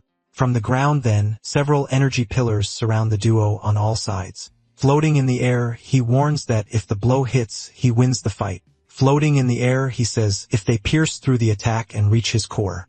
Completing the sentence, he says, if they do that, victory will be theirs. Facing the threat, the warrior plants himself on the ground and readies his spear. Then a massive eruption of energy advances with full force against the duo. Impressed by the size, he says it's huge and hears the call to retreat. Saying he still doesn't approve of him, he faces the giant energy ball alone. Having a flashback, he remembers his great-grandfather who he deeply respected. He then says he doesn't want to see the wishes of his great-grandfather who he respects so much. Gathering energy in his spear, he prepares for a massive counterattack. Completing his words, he says he doesn't want to see all of that become nothing. Using his technique, he launches a powerful strike toward the enemy attack. Then, the two attacks clash in the air with devastating force. With the impact, his blow begins to crack the opponent's attack at the center. Breaking through the barrier, his energy spear advances toward the enemy. Observing the attack, he says all of that was quite disappointing in the end. Questioning what was said, he asks if the enemy is sure about that. Then the enemy notices something unexpected and suddenly goes on alert in combat. Looking for his partner, the enemy wonders where he could be now. Answering the call, the warrior emerges high above the horned adversary. Gathering energy in his hands, he prepares a strike with his special technique. Using his martial art, he descends with a devastating blow on the opponent's head. With the impact, a gigantic column of energy rises to the heavens with force. After the attack, he floats in the middle of all the raised dust. Breathing deeply, he seems quite tired after using such a powerful blow. Emerging in the smoke, the enemy says it's a shame things ended this way. Looking at the hero, he says he hoped the fight would be different. Revealing a hole in his chest, he says he wanted to enjoy the fight a little more. With the fatal blow, the enemy's body is thrown backward, lifeless. Then his body falls to the ground with an impact that raises a lot of dust. Exhausted after the long battle, the two warriors breathe with difficulty. Demanding an answer, he asks why the enemy came to that place. He then questions directly what the fallen adversary's true objective was. His partner comments that he was trying to drag out the fight as long as possible. In the flashback, he realizes the enemy got excited and forgot to buy time. Nearly defeated, the enemy asks if they happen to know about hot springs. He then explains how magma heats the water, which rises to the surface. Not understanding anything, he asks what the enemy means by that. Revealing the plan, he says the guild's land is rich in energy. He then asks what they think is beneath the main building. Having a revelation, he desperately screams Ragnar's name as he understands the plan. With a smile, the fallen enemy confirms all the suspicions of the two heroes. He then remembers the dragon god that the guild master had mentioned. Receiving a call, he hears that the guild headquarters has been ambushed. The person warns that 4 of the 6 dragons are attacking the headquarters. He then says it was only natural that he was sent on that mission. Completing the sentence, he says he was assigned to delay the two heroes there. Realizing the tactic, he says their timing was too good. Warning that they must hurry, the enemy alerts them about the consequences. He then says that if they don't stop them, humanity will be destroyed. With the ground breaking, the enemy's body falls into the lava pit. Then his body sinks into the magma, disappearing completely into the crater. Observing the scene, the two heroes remain silent before his sacrifice. From inside the lava, he says it was the first time in 100 years he finally enjoyed a real fight. After that, his body sinks for good and disappears into the lava. Shouting, he says, everyone is in danger if they don't return. Seeing his injured hand, he says he won't be able to use his fists anymore. Standing in front of a cave, they see Makoto's workshop. He then says he needs a weapon, anything he can use. Saying not to worry, he responds to the alert about the dragon's attack. He explains he wasn't the only member to return, guaranteeing they'll arrive in time. Changing scenes, the story goes back to a few minutes earlier at the guild gate. At this, two members talk worriedly about the return of the 6 legendary dragons. Trying to calm him, one says everything will be fine because the captain has returned. Confirming everyone's return, he says they probably won't need to do anything. Suddenly, a mysterious figure approaches and stops in front of the 2 guards. Looking at the building, the newcomer says his allies are already busy. With a smile, he says it's time to clean up all the trash. One of the guards then calls to him, warning that the area is for authorized personnel only. As he was about to finish the sentence, a blow pierces through the guard's body instantly. At this, the other guard is hit by a blow that goes completely through him. Calling him an insignificant human, he shows his contempt for the wounded guard. Irritated, he says they dare not confuse him with some simple child. Revealing his identity, he introduces himself as the Dragon of Wind and Contempt. Complaining about the appearance, he questions why he has that child form. Shouting that it's an ambush, the guard warns that an enemy is attacking. Gathering energy, the Wind Dragon prepares to launch a great blow. With a gust, the guard is thrown far away before finishing the sentence. Announcing his arrival, he tells the humans to behold him with attention. From afar, a man observes the destruction at the guild building with a smile. Being one of the dragon's allies, he says the plan has finally begun. In a flashback, his master says he will attack the sword master. He then orders his servant to watch the perimeter and handle the reinforcements. Warning to be careful, he says some humans can fight on equal terms. Thinking about the master's words, he boasts about his own strength now. With one of the 6 dragons gone, he sees a great opportunity to grow. As he was about to claim victory, a surprise blow hits him square on. Appearing suddenly, a man tells him to give up on that promotion he so desires. Putting a cigarette in his mouth, he remains calm before the wounded enemy. Arriving with his allies, he greets the dragons in a very mocking way. Observing the explosion, he sees the guild building being destroyed in the distance. After agreeing, the 2 prepare to spring into action immediately. Saying it's time to work, the vice captain prepares for battle. In the central command room, they gather to discuss the next strategy. Being healed, he thanks Lena, saying he's feeling much better now. The leader then says they're going to discuss how to deal with the 6 dragons. Saying the situation is difficult, he reveals he's had a new idea. He suggests they could use a hybrid form to fight on equal footing. Suddenly, a powerful explosion shakes the room, startling everyone there. Sensing an immense magical power, the 2 girls are completely shocked by the situation.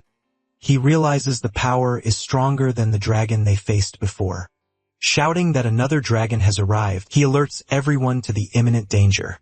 Desperate, the leader remembers there are civilians on the lower floors of the building. Facing the threat, he orders that everyone needs to fight the invader immediately. She then realizes that dragons can easily infiltrate the city in human form. With the sword master attacking from afar, she suspects there may be more enemies. Seeing danger approaching, he shouts Erica's name. Asking to use the shield, she creates a barrier and protects the group from the attack. Asking if everyone is okay, she receives thanks from her frightened companion. She then warns them to keep their guard up because the real fight is about to begin now. Looking at the destroyed door, they see a new enemy emerging from the darkness. Then the mysterious woman asks if they're the group known as Seraphim. With a confident look, she says she's going to see what they're capable of. Introducing herself, she says she's going to play around a bit with all the heroes present. He realizes her power is different from what they felt on the floor below. Frightened by the situation, the girl realizes 2 dragons are attacking at once. Saying not to worry, she warns she'll only fight until Ragnar wakes up. Manipulating water, she creates several creatures to attack the group of heroes there. With the pressure of the attack, the floor and walls begin to crack all around. She says sometimes she doesn't know her own strength when it comes to fighting. With a threatening smile, she asks them to try to stay alive in the battle. Switching to the guild's basement, a man descends to the lowest level. Confident, he says he knew he'd find it right there in that hidden place. Before the entrance, he calls it the gateway to the underworld of the dead. Activating a panel, he uses his authority to open the secret passage there. As the door opens, he says he'll finally become the next king of everything. Revealing his identity, he shows himself as the Dragon of Darkness, Bitra. Outside, the guild guards desperately shout that they're under ambush. Running, they organize themselves to find the invaders who attacked the location. Sitting on a bench, a man observes the whole situation from afar on his phone. He then says he's happy to have manipulated the draws that were made, revealing himself as the fairy dragon. He says observing is perfect for relaxing. He comments that his ally will take care of all the dirty work and confusion. When he was distracted, Tetsuya appears silently right behind his bench. With a single finger, he launches a strike that causes a huge explosion. After the impact, he stares at the wreckage with a serious and focused look. Seeing the warrior in front of him, he seems surprised by the unexpected appearance. He then says that apparently he won't be able to slack off anymore. Saying he's different, the warrior stares at him with seriousness in his eyes. At that, his companion steps forward asking to leave the enemy to him. Confirming his suspicions, he asks if that's one of the legendary 6 dragons. Revealing his name, he says he wants the reward to buy new clothes. Giving a thumbs up, his leader approves the idea and seems to agree with him. All excited, his partner shouts saying she also wants to go shopping. She complains that they ruin their clothes all the time in that thankless job. Staring at the trio, the dragon asks if they're really the Seraphim group. Saying he'll finish quickly, he warns he needs to read his comic in peace. Agreeing with the idea, she says they were also thinking the same thing. With his technique, he summons a shadow servant for the battle that begins. Right after, the creature rapidly advances toward the dragon for the first strike. Saying, "Let's begin," she launches a support spell to strengthen her ally. With the support spell activated, he prepares for the combined attack. At that, the shadow creature begins to writhe and change form. Then multiple eyes emerge glowing from within the darkness of the summoning. Before the dragon, the creature reveals itself as a giant wolf of pure shadow. Perceiving the tactic, he says one of them must have an amplification ability. Giving the order, he commands his creature to advance against the enemy immediately. With a swift leap, the shadow creature lunges at the dragon. While the attack happens, the other group members watch everything carefully. Hitting the target, the creature's strike causes a massive impact on the adversary. He asks if other members of the Seraphim squad also returned with him. Confirming their return, he says 3 other members came back to the base too. Explaining about the reinforcements, he says the vice captain is the strongest. He then states that the vice captain is probably the strongest member of the group. Upon hearing the news, his partner is visibly surprised by the information. Saying he came to find Makoto, he believes the others will hold off the attack. Just then, a giant figure approaches them, interrupting their conversation. Suddenly, a furious voice screams at them both, startling them. Coming out of the cave, a woman asks why they were making noise in her workshop. In a rage, she yells that they ruined her newest weapon creation. She then puts all the blame on both of them, shouting with a very angry face. Recognizing the woman, he shouts Makoto's name, the blacksmith's descendant. When he tries to explain the emergency, she yells saying she doesn't care. Furiously, she says nothing is more important than forging her weapons. Arguing with him, she complains that he came back earlier than they agreed before. Surprised by the scene, he says he's never seen his friend like this before. Pointing at the other one, the blacksmith calls him with a very loud shout. Saying she doesn't recognize him, she asks if he's the master swordsman. Shocked by the question, he wants to know how she knows him so well. Analyzing his posture, she says he's always ready for an attack. Concluding her analysis, she states he can only be the master swordsman. Impressed, he praises the great skill of the famous blacksmith's descendant. Seeing the weapon on the ground, she asked what happened to the broken sword.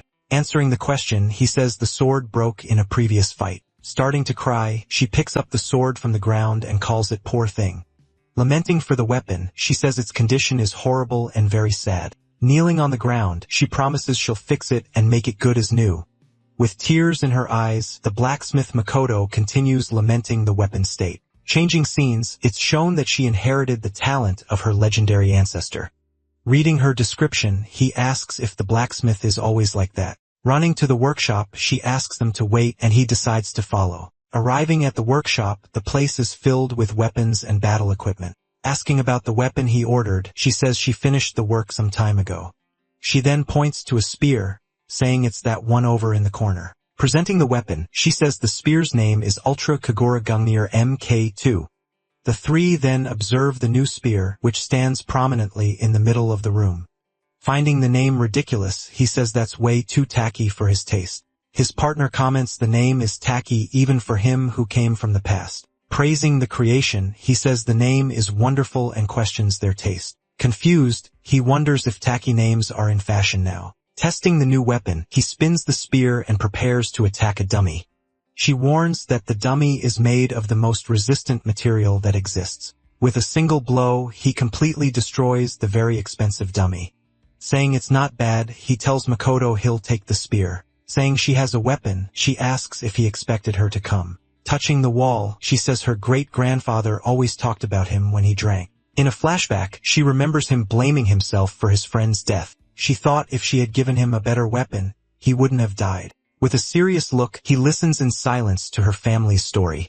She then tells him they forged a single sword for over 100 years. Before a new door, she says they prepared for the war. Completing the sentence, she says they did everything to fulfill their role. Revealing the weapon, she shows her family's masterpiece, the Dragon Slayer. With a serious face, he observes the sword that was made especially for him.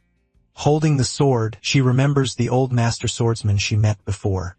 Handing over the weapon, she says the sword finally belongs to him now. Holding the sword, he prepares for battle with renewed determination. Feeling the weapon, he realizes the sword seems very familiar to him. In the flashback, it's shown they were partners for many, many years. Forging the sword, he could clearly feel all his friends' will. Remembering the past, the two blacksmiths put all their effort into that weapon. Holding the blade, he felt all the will that was incorporated into the sword. Then a voice from the past asks him not to die this time in battle. With a smile, he thanks Dosetsu for the incredible weapon he received. Calling him to the fight, his friend says they need to go right now. Then they warn that all his companions are waiting for him there. After the dust settles, the group observes the result of the attack. Surprised, the girl comments that it was a precise and clean hit. Still, the adversary doesn't seem to have suffered a single scratch. Suddenly, an explosion happens in a building very far from there. Worried about the collapse, he warns that they need to split up now. Turning to Nagi, he asks him to keep holding the enemy here. Then he turns to Asami, who listens to everything without understanding. Apologizing, she warns that she thinks her friend is in danger. Saying she's heading there, she simply leaps toward the building. He then says it's alright and that he has an order. Looking seriously at the enemy, he tells Nagi to survive at any cost. On the other side, the enemy tells them to go and run away once and for all. Floating, the enemy launches multiple strikes in the direction of all of them. Being hit head-on, one of the girls screams while trying to dodge. Then her partner creates a barrier, shouting for Masaki to come to her. Shouting Lena's name, he prepares, and she confirms. The two then position themselves to use their strongest attacks. Firing together, they launch the combined attack against the adversary, but the strikes seem to have no effect, being defended easily. Seeing the result, he's completely shocked by what happened. She then says she loves energetic prey because the fun increases. Frightened, the girls comment that the strikes didn't even scratch her. Then her partner asks if he also noticed that. Confirming, he responds yes, that he also managed to notice. He says she dodged at the last second, revealing her weakness. To break through the defense, he explains they would need to use a hybrid form. Preparing himself, he decides that maybe it's time to use that technique. Concentrating all his energy, he prepares for the next action. Suddenly, a strong impact hits the wall near the adversary. Arriving with everything, a girl lands in the middle of the confrontation. From below, the character observes the result of her sudden arrival. Not understanding anything, he's shocked by the girl's unexpected appearance. Recognizing the newcomer, her companions shout her name. Warning that it's good to see them, she says she'll take over the fight. Impressed by her presence, the two girls look on in shock. Changing scenes, he's standing alone in front of crater. Asking for the enemy to appear, he states he knows he didn't die. Emerging calmly, the opponent complains, saying how annoying that is. He says there was no need to notice him so quickly like that. Without warning, the creature advances and lands a blow on his neck. After attacking, the creature pulls away, leaving the man wounded. Observing the enemy, he finally recognizes him as the Dragon of Light. Saying he already warned him, his creatures advance toward the enemy. With a cold look, he orders the adversary to die at once. Finding it funny, the enemy simply mocks the whole situation. Then he changes his expression saying that Asura is very annoying. Changing scenes, Asura complains that he's bored with weak opponents. Looking at the defeated enemies, he regrets not going with his companion. Tetsuya then appears asking if he wants a real fight. Noticing the bodies disappeared, he asks who that old man is. He then introduces himself saying his name is Tetsuya Wolf Yagyu. With an air of superiority, he says he'll crush him completely. Throwing the cigarette away, the object goes flying toward Asura. In an instant, the man appears surprisingly right behind the opponent. Questioning Asura, he asks if he's showing off his speed. Turning around, he says even so he can still see him. Floating in the air, he says the word triple to Asura. Not understanding how he did that, Asura is completely shocked. Summoning a light, he prepares to cut all existing things. Then he fires the strike, launching a massive attack downward. With immense force, the strike hits the ground and explodes. After the smoke dissipates, he remains standing in the same place. Lighting a cigarette, Tetsuya comments that this is the first time since Shin that someone managed to withstand that attack, seeing Asura survive. Giving a laugh, Asura seems to be enjoying the fight very much. Praising the old man, he says he's been bored since he was revived. Finally finding a real fight, he proposes they fight to the death. With an irritated look, Tetsuya just calls Asura a brat. Split into three, the ambush against the dragons presents its first confrontation. Meanwhile, Nagisakiki faces the powerful fairy dragon head-on. In the third battle, Tetsuya Wolf Yagyu stands before the dragon of contempt. With a smile, Asura says the fight continues until one of them dies. Looking irritated, Tetsuya just calls him a brat and gets ready. Going back in time, the leader explains the plan for the attack to begin. He reveals that their biggest obstacle will be the master swordsman, Agito. The first part of the plan is to keep the swordsman away from headquarters. All of this so they can finally awaken the sleeping dragon god. Giving the final order, he tells them to kill any human in their way. Hearing the order, the four chosen for the mission prepare themselves. Arriving at the location, the villains meet up before starting the attack. He then says that their companion was a fool for dying early. Asking about humans, Asura doesn't understand what he means. He explains that for them, the weak are devoured by the strong. Not understanding, Asura asks what's the problem with that conversation. He then says that humans possess a different kind of strength. Saying they seem weak, he remembers a simple meal, but he admits that sometimes humans manage to move him deeply. Showing a card, he questions if there's another way besides fighting. Then he turns and asks if Asura finds him strange. With indifference, Asura answers that it doesn't matter one bit. Jumping, he says he only cares about fighting someone strong. He says he's anxious for the world they're going to create soon. Turning around, he says the swordsman is who he wants to face the most. Questioning his partner, he asks if only the swordsman is worth it. With a smile, he feels the two can finally understand each other. Staying silent, Asura seems to think a bit about the conversation. Back to the other fight, he analyzes the enemy's impressive speed. With a big smile, he finds the whole situation very entertaining. Asking if he's stronger, Asura questions him about the swordsman. With a mocking air, he asks if the little boy is afraid. Shaking his head, he prepares to start the attack. Screaming that he's not a little boy, he charges forward with everything. He then boasts about being the fastest of the 6 dragons. With a smile, he says he'll reveal all his tricks. Advancing for the strike, he's surprised by the word quadruple. Floating in the air, Tetsuya stares down at him after the blow. Realizing the new speed, he's amazed by his opponent's power. Firing a strike from above, he forces Asura to retreat, creating a whirlwind. He prepares for the immediate counterattack. Launching the great whirlwind, he attacks with his full strength. Seeing the reaction, he wants to know if the dragon understands the essence. Concentrating his power, he prepares to flow with ferocity. Pouring out his energy, he fires the attack called Light of Illusion. Dodging the attacks, he jumps to escape multiple light strikes. With a simple gesture, Tetsuya calls him to continue the combat. Being caught by surprise, he sees the strikes coming directly from the ground. Barely dodging, he realizes the enemy controls the attacks freely. Understanding the fighting style, he concludes that Tetsuya is a counter-attacker. Analyzing the situation, he smiles knowing his opponent's specialty.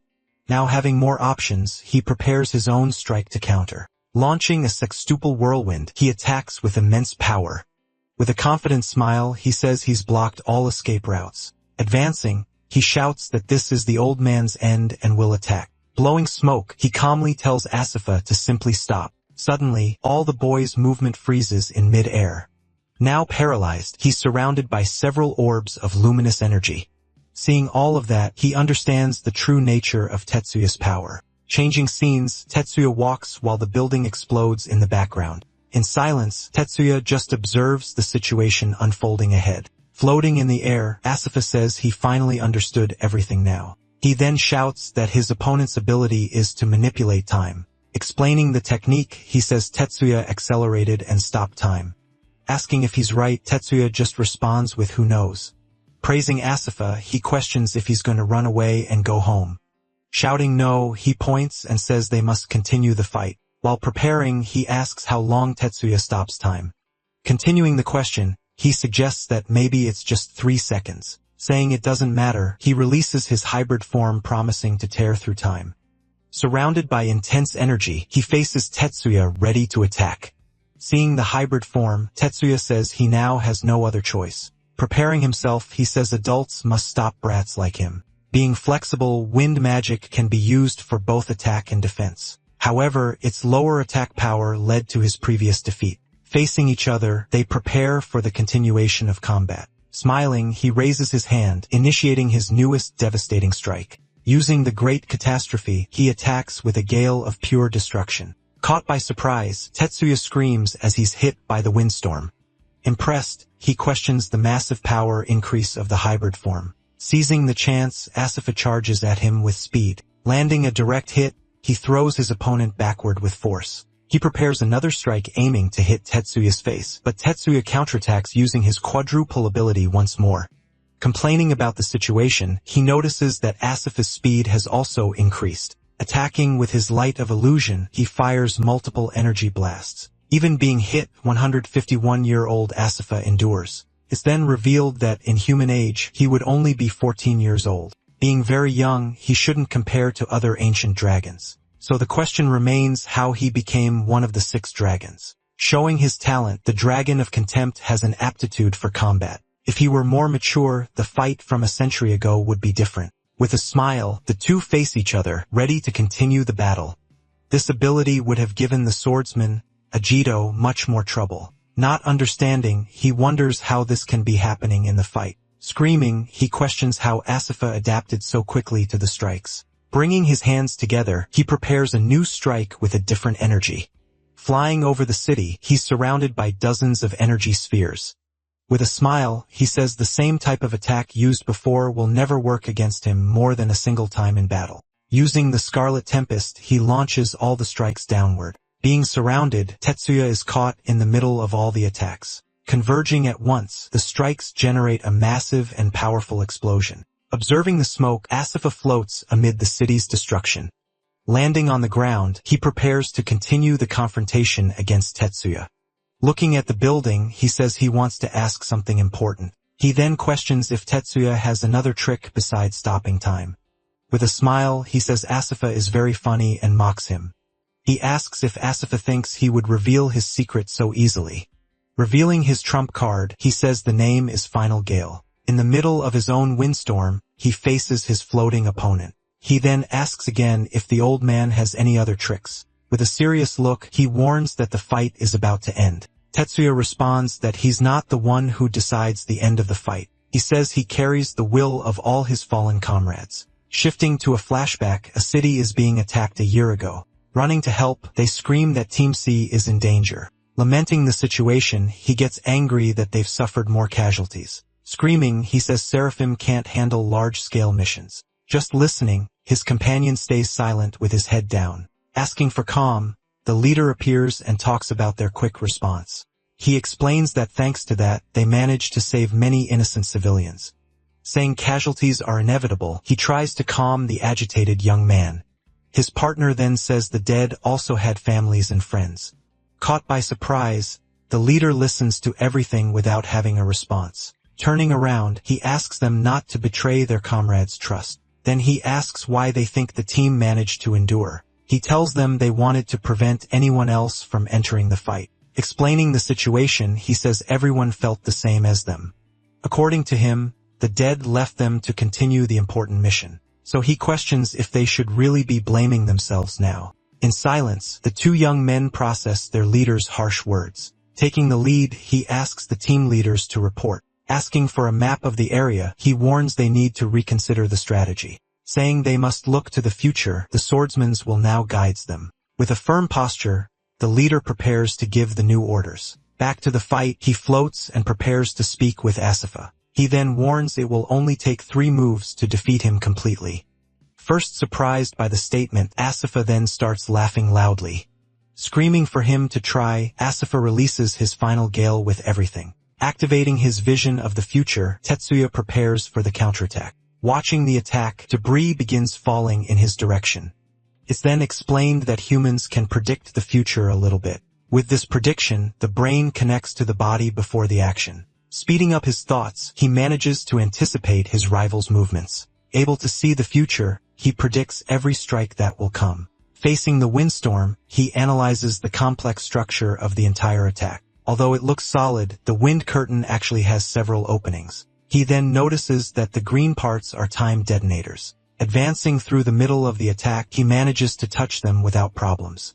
As he escapes, a massive explosion happens right behind him. Completing the first movement, he successfully escapes the wind barrier. Asura warns that he's now entering the most dangerous area.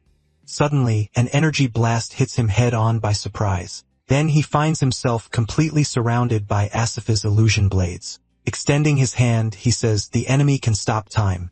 With a smile, he warns that this will only change how he dies. Launching his attack, countless strikes rise toward Tetsuya. Thinking to himself he knows he'll die or if he stops. But with his vision of the future, he manages to see a gap in the attack. Dodging everything, he cuts and parries each strike with perfection. Completing his second movement, he escapes and advances against Asura. Surprised, he praises the old man for managing to dodge everything. But then Tetsuya says that even so, the fight is finally over. A change in air pressure affects the balance of the nervous system. In a high-speed battle, this tactic proved very effective. He realizes this is something his vision of the future doesn't predict. The choice for the final blow wasn't any special attack. Wrapping his hand in energy, he prepares for the last strike. He knew the best way was to use his strongest weapon. Screaming with a smile, he says this is the end for Tetsuya. Pointing a finger, Tetsuya prepares for his third and final movement. A powerful energy blast hits Asura head-on by surprise. Screaming in pain, he doesn't understand what Tetsuya did to hit him.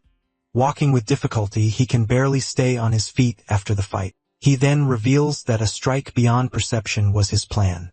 When he launched his attack, Asura moved in closer. Approaching, he fell into the trap exactly as Tetsuya expected. Fallen on the ground, Asura listens to Tetsuya speak his final words.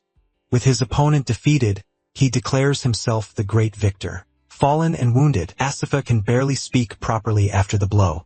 Screaming, he gets irritated and says that all of it was very unfair. He then shouts that Tetsuya cheated, but he refutes the accusation. Pointing at Asura, he asks if he has any last words. With one last question, he asks if Tetsuya is just a human. Being just a human, he wonders how Tetsuya is so strong. He then questions Asura, asking what he's fighting for. He says if it's for himself, he'll never feel true strength. He explains that fighting for someone breaks all limits of power. Surprised by the answer, Asura grows thoughtful about the conversation. Remembering from before, he understands that humans have a different strength. With a smile, he says he's decided what he's going to do now. Pointing at Tetsuya, he promises he'll defeat him no matter what. He warns that next time he'll win for sure. Impressed by the attitude, he sees Asura fly away. He then uses a strike to launch Asura far away. Irritated, he shouts that he lost today but that the fight was fun. He asks them to play again and calls Tetsuya an old geezer. Flying over the city, he looks at the damage the fight caused. Shooting into the distance, he flies away from the city at high speed. Flying away, he says he now understands what his companion was talking about. As he leaves, he comments that humans are much more interesting. Watching Asura disappear, he regrets not being able to track him anymore. Thinking about the swordsman, he concludes that Agito was a monster too. Standing alone, he gets irritated remembering he was called an old geezer. And so the winner of the fight against the dragon is Tetsuya Wolf Yagyu. Changing scenes, the top of a building begins to shake and crumble. Back at the other location, Asami now stands face to face with her friends. Totally surprised, they shout Asami's name without understanding anything. Running toward her, Asami asks them to wait and she'll explain later. With a smile, she says they have another priority right now. Pointing at the enemy, she says they need to give her a proper welcome. With great rage, the enemy screams about how they dared to land a hit. Swearing revenge, she says the girl will regret this in hell. Mocking the threat, she just repeats the word regret with a smile. Calling the enemy an old hag, she apologizes for what she's about to do. With a big smile, she warns that she's decided not to regret anything anymore. Furious, she says she won't let them make a fool of her. Launching her attack, she traps the girls in an impenetrable tide. Startled, she realizes the water barrier is going to separate them now. Shouting Lena's name, he prepares to try to do something, but she tells him to go as she wants to talk to her friend. With a serious look, he says he'll leave the dragon with her. Standing on the other side, the two watch the barrier close completely. In an instant, they're transported to a completely different place. Surprised, she questions whether the enemy pulled them into her own territory. Turning around, she says she has something important to tell the two of them. With a smile, she asks if they still remember that day. Still confused, she says yes. She remembers that event. Confirming the answer, the other girl says it would be impossible to forget. Going back 2 years, the three were taking a practical exam. She says if they defeat the demon, they'll have the best grades in the class. With a smile, she says Lena worries too much about things. The other girl agrees, saying they'll be fine like always. Still, Lena remains a bit apprehensive about the situation. Remembering the past, she recounts that she was much weaker and shyer. She says Erika and Asami always included her in every conversation. Being only a rank C, she was afraid of putting her friends in danger. Slapping her, Asami tells her to stop with all that nonsense. Hugging her friend, she tells her to stop worrying about it. She then says her friend just needs a little experience. Agreeing, the other one tells them to just do what they always do. Extending her hand, she tells her friend to trust her companions. With a smile, the two friends look at her with great confidence and calm, thinking to herself she believed there was no way they could lose. Suddenly, the demon grows stronger, surprising the three girls. Frightened, she screams that a lesser demon can't be this strong. Ordering them to fall back, she tells the two to get to the entrance. Thinking to herself, she figures it was a unique and special monster. That monster was too powerful for them face head-on. Desperate, she screams for her friend to run and get out of there. But Asami has struck full force. Back in the present, she says she thought a lot about what went wrong. With a sad look, she says the first one to blame was herself. If she had fought properly, she believes none of that would have happened. But the other girl says the fault was hers for being too confident, shouting. Asami says the fault wasn't either of theirs. She then asks the two to listen to her very carefully. Suddenly, the water barrier closes, engulfing all three. The enemy then reveals they're inside her own barrier. In her impenetrable tide, hell, she now has total control. Without the other mages, she says she's going to have fun with them. Promising to have fun, the enemy launches an attack in their direction.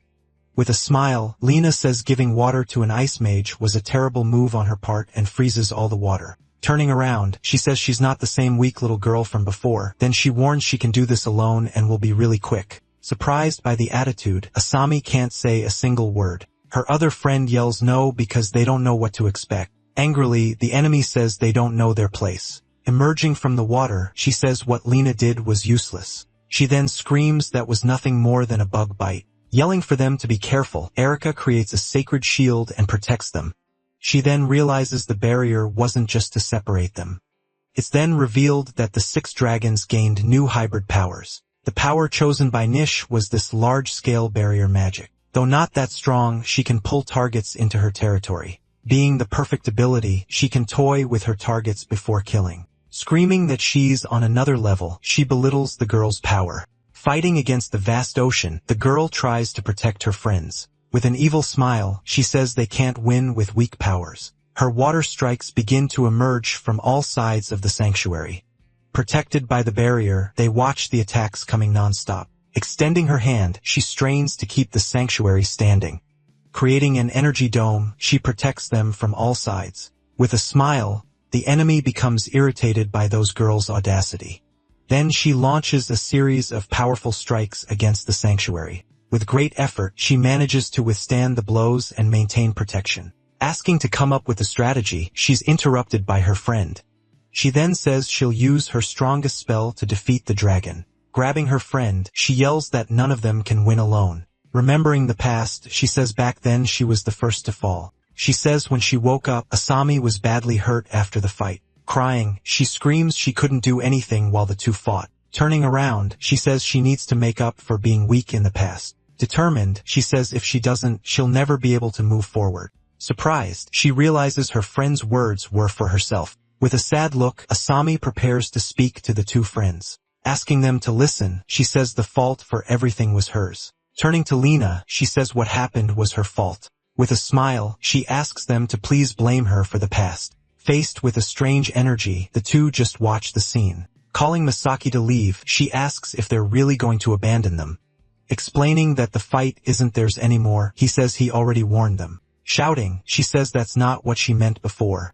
Asking her to feel the magic, they look at a large gate. Recognizing the energy, she realizes it's Captain Shin's magic. Surprised by the presence, he can't believe what he's sensing. Making a decision, she says she'll bring the captain as fast as possible. Agreeing with the girl, he smiles and prepares to leave. Saying he'll leave it to her, he runs toward his objective. Back in the present, she hopes Lena will be okay and watches her. Shifting to 2 years ago, the scene shows a guild building. With a sudden scream, she wakes up startled in the hospital bed. Beside the bed, 2 men say she's finally awake. Introducing themselves as mages, they say they need to discuss something with her. Still confused, she asks if she wasn't just taking the exam. Remembering the past, she sees herself in the middle of the fight against the demon. He then explains that Asami's ability went out of control at that moment. Not understanding anything, she listens to the man's words in shock. Back in the past, they were preparing for another attack attempt. Screaming Ares' name, she launches a spell toward her friend. With the buff applied, the demon seems to have gotten even stronger. With a terrifying look, the creature prepares to attack the girls. Screaming, the demon charges full force toward the 3 girls. Scared by the revelation, she looks at the 2 men in disbelief. Throwing down the newspapers, they show the news that came out about the incident. Shocked by the headlines, she sees what happened to her friends. Bringing her hands to her face, she says it was all her fault. He says that until she controls her power, the guild will watch over her. Warning it will take 5 years, he promises they'll take care of her. Screaming no, she refuses to accept that situation suddenly. Complaining, she says 5 years is too long for her to wait. Angry, she says that while she's there, her friends are suffering. She remembers that Erica and Lena are being criticized for no reason at all. Determined, she says she needs to go back and apologize to them right away. Looking at the 2 of them, she begs for help, saying she'll do anything. With great determination, she asks them to train her immediately. In a training room, the 2 men observe her from afar. Shouting at her, he says she's not controlling her magic. Training, she attacks Shin with a series of quick strikes. He then warns that if she continues like this, she'll lead her friends to death. Screaming in rage, she keeps attacking Shin with more strikes. Landing a hit, Shin throws her away with an attack. Being thrown back, she falls to the ground with great difficulty. Shin says this result was expected from the beginning. Warning that's enough, Shin says Asami won't hold up, but she gets up asking them to train one more time. Panting, she faces the 2 with a look of pure determination. Back then, it was remorse that drove her to keep training. Angry at herself, she burned inside with her feelings. Strangely, she remembers an old photo of the 3 friends together. Remembering her friend, she realizes that Erica and Lena felt the same. With the desire to apologize, she trained and became the strongest. Back in the present, Asami prepares to talk to them both, taking the blame. She says everything that happened was because of her. She says Erica's family faced criticism because of her. Also, she says people started looking down on Lena, asking them to hate her. She just wants the 2 to be friends again. Walking toward her, the 2 friends approach in silence. Suddenly, one of them grabs her by the neck, surprising everyone. Shouting, they ask why she didn't tell them all this. Not understanding the reaction, Asami is completely confused and speechless. She then shouts that she tried to contact her many times but without success. With tears in her eyes, the other says she thought it was too late. Crying, Asami apologizes and hugs her two friends tightly. With a big smile, they thank her for coming back to see them. She then asks if the two friends finally forgive her for everything. With a laugh, Asami brags about being rank S now. Suddenly, energy barrier starts to crack and break. Breaking through the barrier, the enemy emerges from inside a strange portal. With a smile, she says she now understands why the spell was familiar. She then reveals that the girl is a descendant of her old enemy. Mocking, she says the spell is weak when used by someone else. With an evil laugh, she says the swordsman would find her pathetic. Laughing at the situation, Asami says it's been a while since they laughed together. With a confident smile, she agrees it really has been a long time. Calling her friends, she asks if they're ready to fight. Remembering the past, the three smile together, ready for combat. With great determination, they shout that they'll defeat the dragon together. Mocking them, Nish asks if their teamwork is really going to work. Then she launches several strikes, finishing her question. To advance faster, the whole group suddenly increases their speed. Running over the water, they get closer and closer to the enemy. One of the girls prepares a spell to try to stop Nish. Suddenly, a giant ice wall rises right in front of them. Breaking through the ice, one of the girls charges forward with everything. Warning that they're not done yet, she shows her determination for combat. Right after, another girl readies her sword skill. Meanwhile, the last one in the group creates a protective shield. Seeing that, Nish starts to ask them another mocking question. He responds by launching two powerful strikes toward the group, but one of the attacks is successfully blocked midway. Ready for impact, a girl prepares a magic defense circle. The enemy's strikes then collide against the newly created barrier. Surprised by so much power, he wonders how she used so many spells. Increasing the strength in her legs, a girl advances with a swift strike. A massive wave of water rises up and hits the enemy directly. Celebrating the hit, one of the girls shouts excitedly that it was a good one. Noticing something, another girl says, "No, that wasn't the end." She laments that the blow wasn't enough to defeat him. From afar, Nish simply says that's fine, facing the group. Taking back what he said, he tells them they've proven they're not trash. Then he warns that to make up for it, he'll finish them off using his power. Seeing that he wasn't hurt, one of them can't believe what she's seeing. Coming to a conclusion, another says all that's left is to use a mass attack, but Asami fears this will overload her friends. She worries they'll end up fainting again because of it. Very apprehensive, she swallows hard, showing her great concern. Seeing her worry, her friends approach to support her. Confident, one of them says they should go all out now. Asking her not to worry, the other assures they can handle it. Together, they promise that this time everyone will return home safely.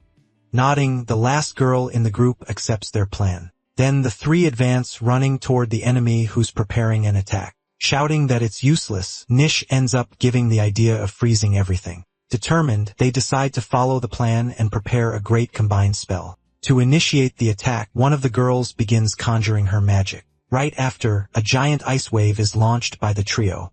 Surprised, he wonders if they really intend to freeze the entire area.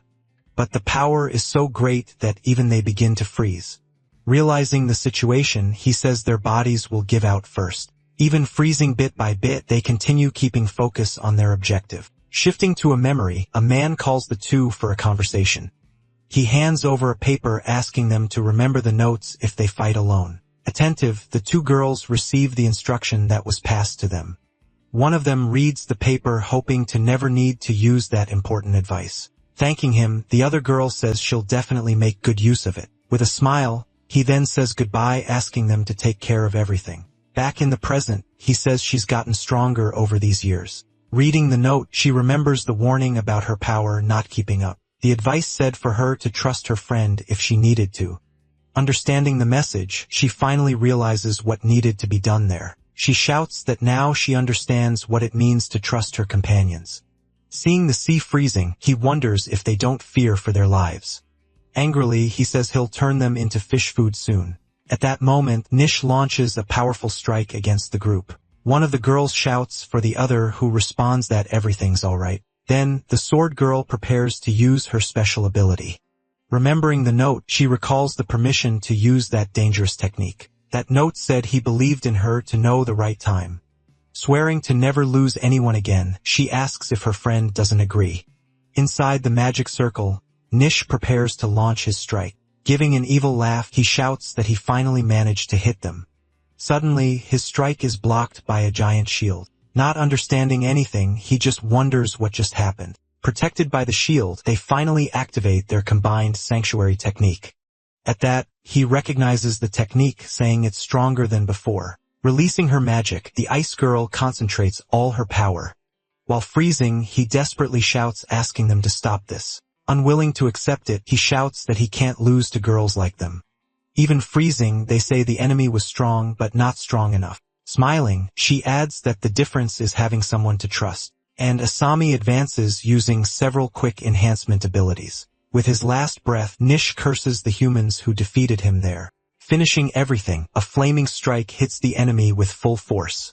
Remembering the past, he says he almost gave up but never surrendered. At that, memories of his old defeats and pains appear in his mind. After thanking them, Nish's frozen body begins to shatter. Worried, the girls call out their friends' names to see how they are. Turning to them with a smile, the girl finally says she's back. When the portal closes, she falls to the ground, saying that was rough. Realizing where they are, she asks if this is the guild's alley. Remembering the ending, she says things got really dangerous. Suddenly, a magic circle appears on the ground, startling them all. Screaming in pain, the villain reemerges from inside that unexpected portal.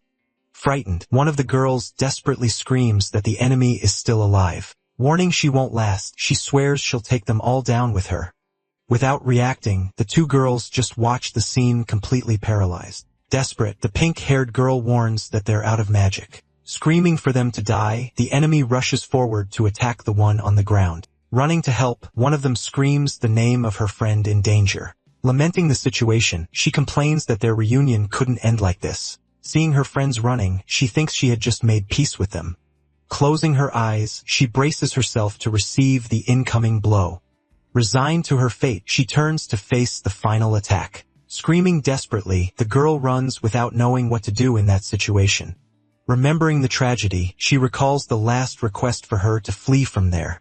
Unable to believe it, she just screams no, trying to stop the attack. At that moment, a sword strike cuts through the air and heads in that direction. With a single blow, the attack hits the enemy dead on by surprise. Seeing the scene, the other two girls are left completely without reaction. Defeated, the villain says this is the second time she's lost to him.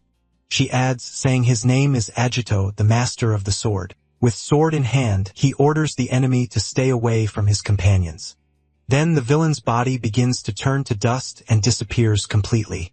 With a sad look, one of the girls apologizes for what happened. Smiling, he says it wasn't his intention to arrive so late. Crying, she asks how a great hero can be so late. Thanking him profusely, she cries with relief that he arrived in time. Praising the good work, he says they did really well. He then asks them to thank the fallen girl who brought him there. From afar, one of them watches the scene, recognizing that he's strong. She thinks he seems to have gotten even stronger since the fight. Seeing the two talking, the pink-haired girl finally understands the situation. With surprise, she realizes that man is the master of the sword. Suddenly, a dark energy emerges and leaves all three very frightened. Without being shaken, he says the enemies finally decided to show their faces. Then a new warrior appears, saying everything went as expected. Then several portals open, revealing a large horde of dangerous monsters. Grabbing his sword, he comments that the villain calls for reinforcements when in danger. The captain advances, ordering him to leave all the monsters for him to handle. Through memories, he swears he doesn't intend to make the wrong decision anymore. He finishes the sentence, guaranteeing he'll never make the same mistake again. Giving a smile, he agrees and decides to trust his captain. Alone on the battlefield, the captain prepares for combat. Looking at the destroyed city, he faces the enormous horde of monsters ahead. In a memory, he recalls the guard who used to stay at the old gate. That guard always greeted him with a smile despite everything. But now, the place was completely overrun by monsters of all kinds. Remembering the past, he says there used to be a hot dog stand there. When he was a student, he always bought his hot dogs at that very place. With a war cry, all the monsters advance together for the attack. Spinning his weapon, he delivers a circular blow that hits many enemies. With the impact of the attack, several monsters are defeated at once. Determined, he warns he won't let them destroy his memories. He then shouts that he won't allow them to crush his treasures again. Watching from afar, one of the girls says the captain seems different. The other responds that the expression on his face just seems gentler. Asking if something happened, he responds, yes. A lot happened between them. With a serious look, he observes what remained of the place ahead. Lamenting the destruction, he says they completely ravaged that place. He fears everything will repeat like 100 years ago if Ragnar returns. In fact, he believes the catastrophe might be even worse this time. Turning to the group, he warns he won't let them act anymore. With determination, he declares that the grudge of 100 years finally ends here. Suddenly, a huge explosion happens in a building right in the city center. Then the ground shakes quite a bit, startling the entire group standing there. He says it was a collision of magics and thinks one of them was Riku's. Running toward the noise, he's called by one of the girls. Apologizing, she says she needs to tell him something very important. Not understanding, he asks her what happened. She then reveals that the important matter is about her great-grandmother. In a memory, she tells how her great-grandmother always told stories of her youth. In the stories, the two always appeared very happy and smiling at each other. But at some moments, her great-grandmother's expression would change and become sad. Explaining, she says her great-grandmother always became sad when talking about the swordsman. Her great-grandmother called him a fool for being reckless even without magic. She said he always relied on her help to heal himself, but in the end, he apologized and asked her to take care of everyone. Advising her granddaughter, she asks her to never forget to value her own life. She finishes saying that if he dies, the peace will be worthless. Crying, the great-grandmother says all the sacrifice will have been in vain. Hearing the story, he remains silent, processing the words he heard. Then she says he's the hope and asks him to promise something. Pleading, she asks that no matter what happens, he comes back alive. Smiling, she says that way he'll protect everyone's happiness. Changing scenes, a group discusses that only one of the 6 dragons remains. Knowing the dragon is strong, one of them says the fight will be decisive. Then the girl says she knows the fight is to protect everyone, but she asks him not to forget that everyone also includes himself. Surprised by what he heard, he can only say her name. Laughing, he asks if she ate something spoiled to say those things. Angry at the response, she lands a strong blow on him and calls him an idiot. Flying far from the blow, he shouts asking her to listen. Then he reveals he doesn't want to die either, leaving her quite surprised. He tells her he knows this fight won't be easy, but he says if he has to die to protect everyone, it'll be worth it. Clenching her fist tightly, she disagrees and says she doesn't accept that. Screaming, she demands he promise he'll come back alive for all of them. Seeing her expression, he's surprised and stares at her intently.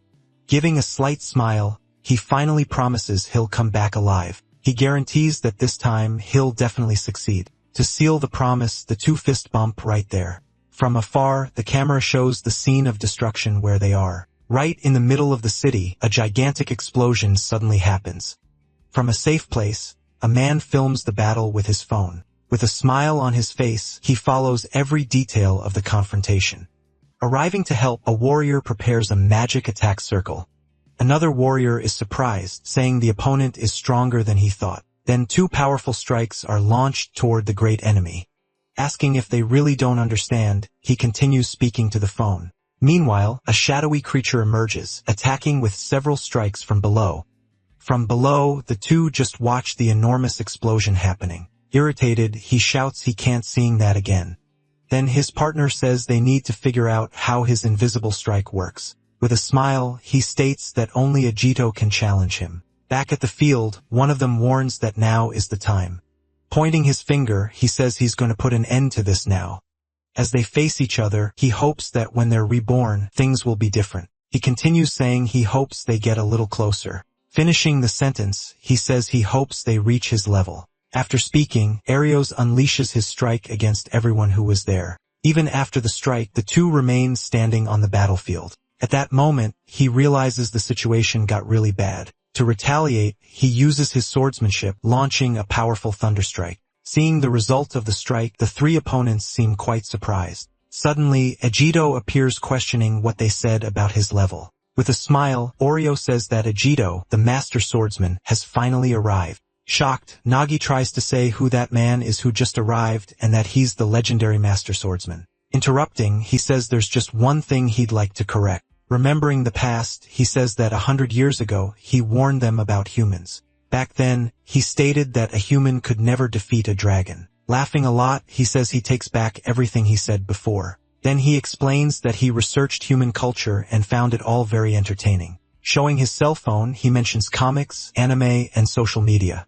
With his arms open wide, he says there are things there they'd never dream of. Confused, they wonder if he really is one of the 6 dragons. Talking about strength, he says he doesn't like losing one bit. Transforming, he says he can't allow humans to win.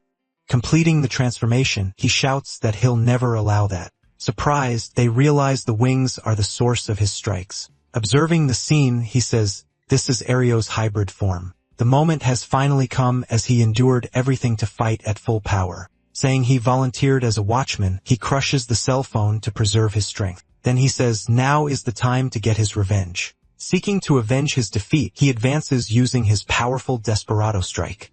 To defend himself, Agito deflects all the strikes coming his way. His companion shouts for him to go since the strikes are visible now, but Agito interrupts him saying the fight isn't over yet.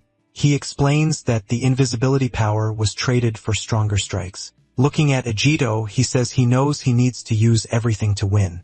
Then he warns that he'll start by breaking his opponent's weapon. Seeing so many strikes, his companion shouts Agito's name very worried. Agito realizes he's right. His old sword wouldn't withstand the blow. Remembering Mikoto and Dosetsu, he understands what he needs to do now. Holding the new sword, he simply thanks them for the gift received. Using his swordsmanship, he prepares to launch his 6th strike. Surprised, the opponent stares at the swordsman, not believing what's happening. He warns that the sword was made by 3 generations to be stronger. Leaping toward his rival, he manages to defend against the first of many strikes. Watching the exchange of blows, his companion finds that scene simply incredible. He comments that his strength and speed surpass those of any S-rank mage. Remembering the previous duel, he realizes the enemy didn't use his power. Then he turns and calls his partner Riku, ready to fight. Riku asks if they're just going to stand there while being protected. His partner reminds him of the oath they made when they were children. With a determined face, he prepares to finally enter the battle. Entering the fight, the two attack the enemy at the same time to help. Smiling, he says that wasn't bad and that he understands why they're rivals. Even so, he advances for another strong blow against the swordsman. Preparing a large attack, he asks if his rival can really withstand it. With a gesture, he sends all his strikes in Agito's direction. To defend himself, he prepares as a giant circle appears in the sky. With a smile, he announces he'll use his celestial judgment strike. Then an enormous energy blast descends with full force in his direction. Using his Yatsurugi swordsmanship, he prepares his counterattack to defend himself. He launches his red cloud strike, creating multiple strikes that rise rapidly. Seeing the counterattack, Oreos shows surprise at his power. Right after the two powerful strikes end up colliding in a massive explosion. Even injured, he says his opponent really isn't an easy enemy. Seeing what happened, he says that's the true power of Oreos. Smiling, Oreos asks what he thinks of the city's current situation. From atop a building, he watches his enemy as the ground trembles. At that, several city buildings begin to crumble with the energy released. He realizes that can't be true, being the dragon god's magic. Oreo says the resurrection is near and asks why he stopped. Irritated, he prepares to finally advance against his great opponent. At that, he advances, clashing his sword against his opponents in a strike. Taunting, he says this is the price for leading the team alone. Then he continues, saying the fault lies in not training a successor. Laughing loudly, he shouts, that's why he'll be defeated. Suddenly, a dark creature appears in the middle of the battlefield. Right after, several dark creatures surround Oreos who's already wounded. Attacking back, he unleashes multiple strikes against all the creatures there, telling him to stop talking nonsense. One of them calls him a cell phone addict. Attacking Oreos, he launches a strike and then attacks with the sword. Meanwhile, his partner laughs, saying he got him with that insult. Seeing the scene, Agito is surprised by his two partners' attitude. Shouting to Agito, they tell him to go and that they'll take care of everything. Insisting, he tells Agito to hurry because the hero needs to do his job. Very angry, Arios complains that the two are very annoying. From up above, he asks who they think they are to face him. Shouting together, the two begin to answer who they really are. Then they shout that they're the true pupils of the great master swordsman. Hearing the answer, Agito is completely surprised by their revelation. 6 years in the past, in the Hall of Heroes, the guild master introduces himself. Giving a speech, he says they are all S-rank candidates, the elite of the elite. He continues saying the future rests on their shoulders, but he's interrupted. A young Riku shouts that he's the strongest and deserves to be called master. At that, Nagi shoves him, saying he got lucky and that he'll be next. Then the two start arguing right in the middle of everyone. Very irritated by the fight, the guild master orders them both out. Punished in the hallway, they keep blaming each other for what happened. Over time, they realize the master was a hero because he was strong. A few years later, the students hear that a new S-rank gate has appeared. Scared, they remember that many died until Riku arrives and questions them. With a smile, he says the danger doesn't matter because it's a chance. He reminds them that he and Nagi already closed a rank gate before.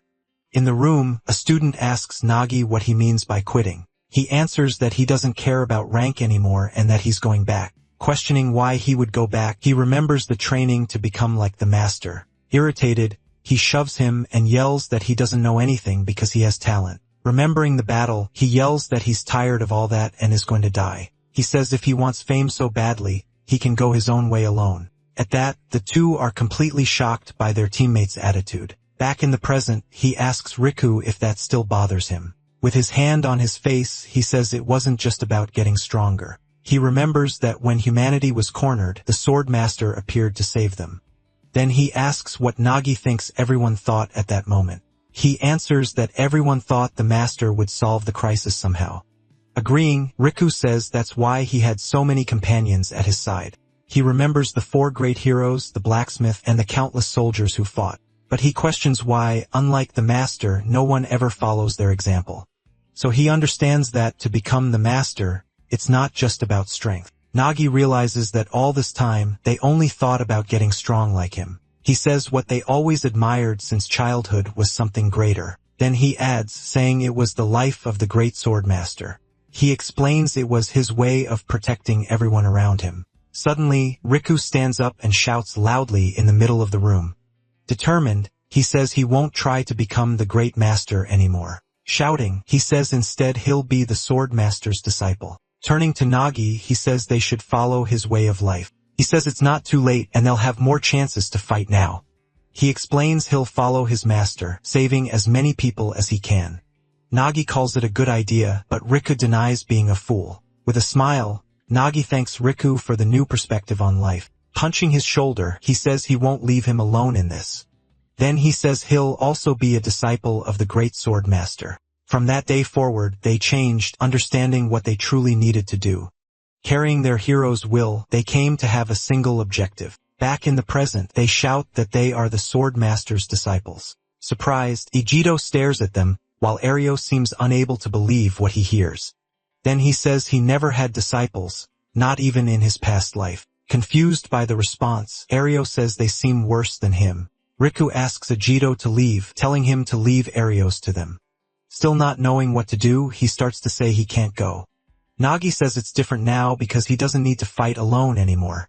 Together, they shout that now, Ijito has his disciples to help in the fight. He asks Ijito to trust them as they've trained hard for this moment. Preparing to fight, the two ask the sword master to trust them.